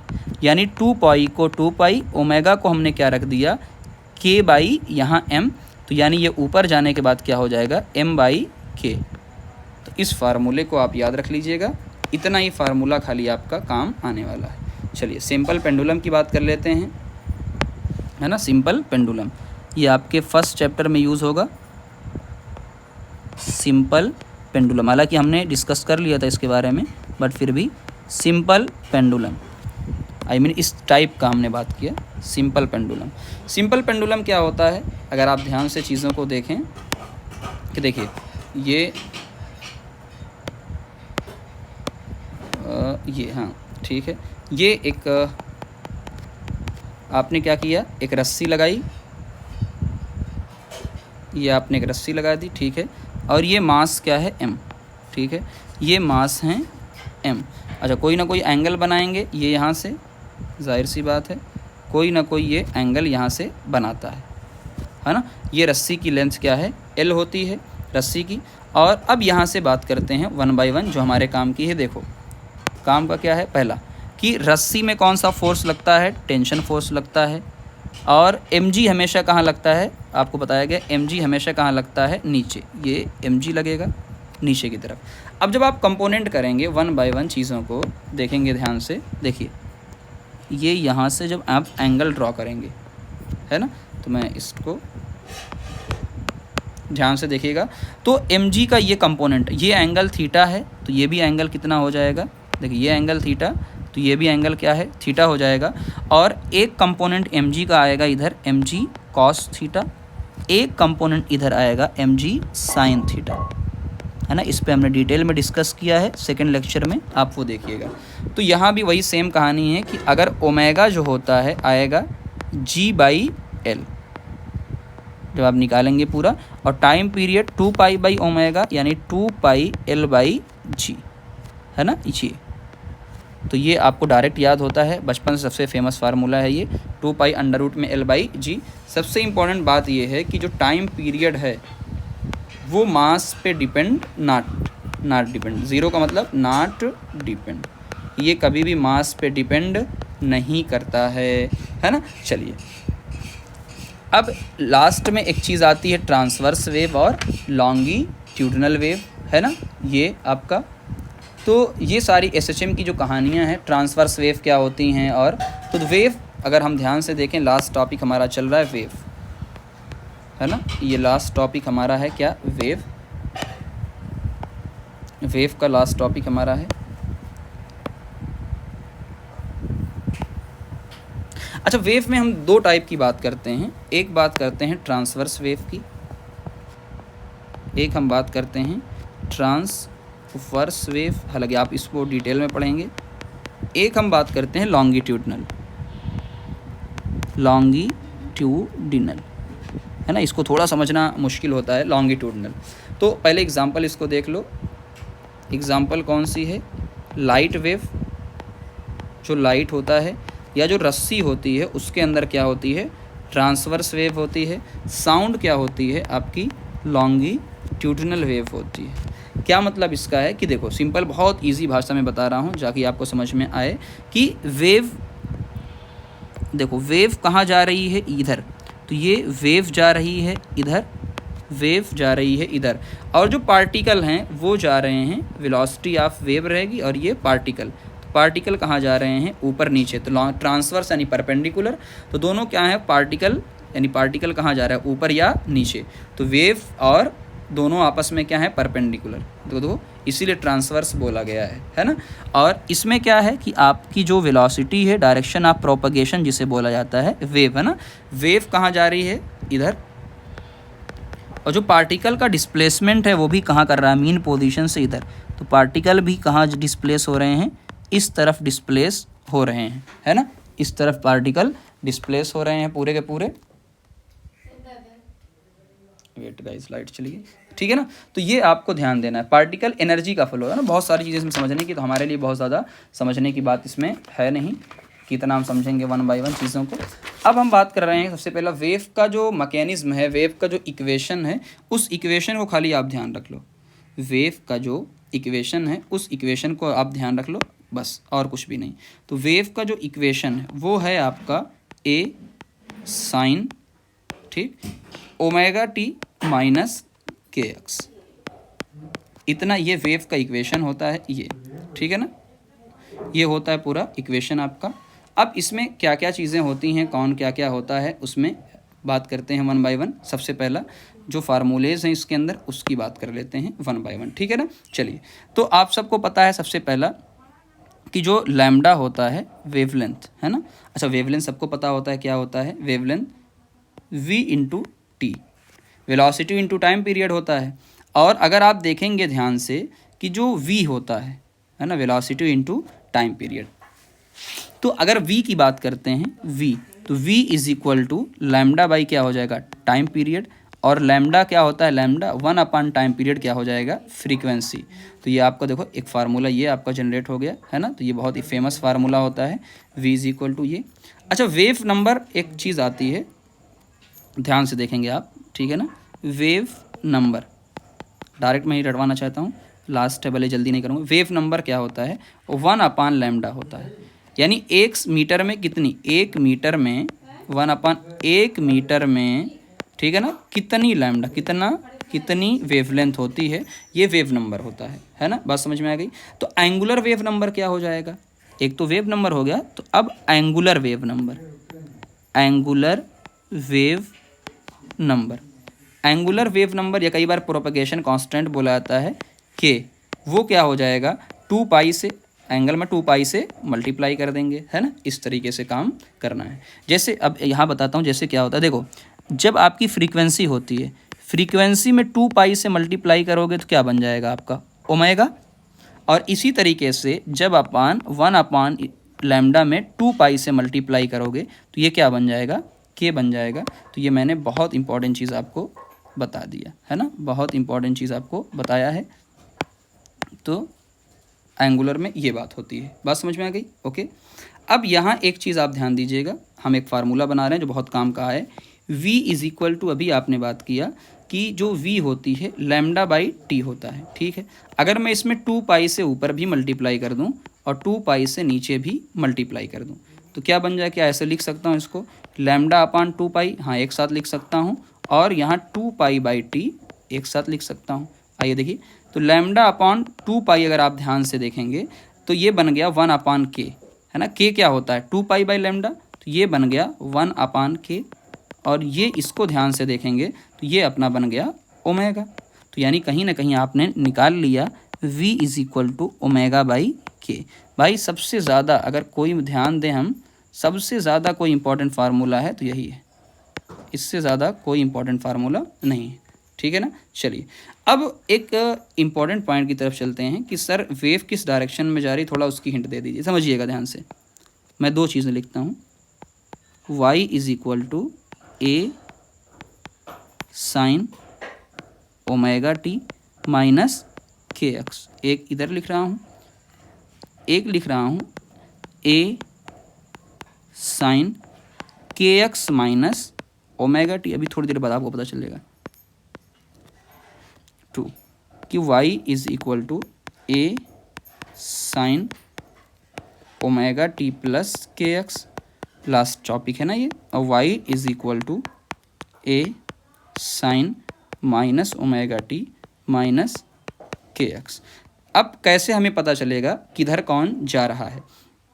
तो मैंने ये वेव बना दिया, ये वाला भी मैंने वेव बना दिया, ठीक है ना। चलो अब जुगाड़ क्या है हमारा? जुगाड़ ये है कि अगर अपोजिट साइन आपको दिख रहा है, अपोजिट साइन है ना, अगर आपका अपोजिट साइन दिख रहा है, अपोजिट साइन का मतलब क्या है? देखो यहाँ पे एक माइनस है, ओमेगा टी किसमें? ये वाले ओमेगा टी और के एक्स में अपोजिट साइन है, के एक्स और ओमेगा टी में अपोजिट, एक प्लस एक माइनस।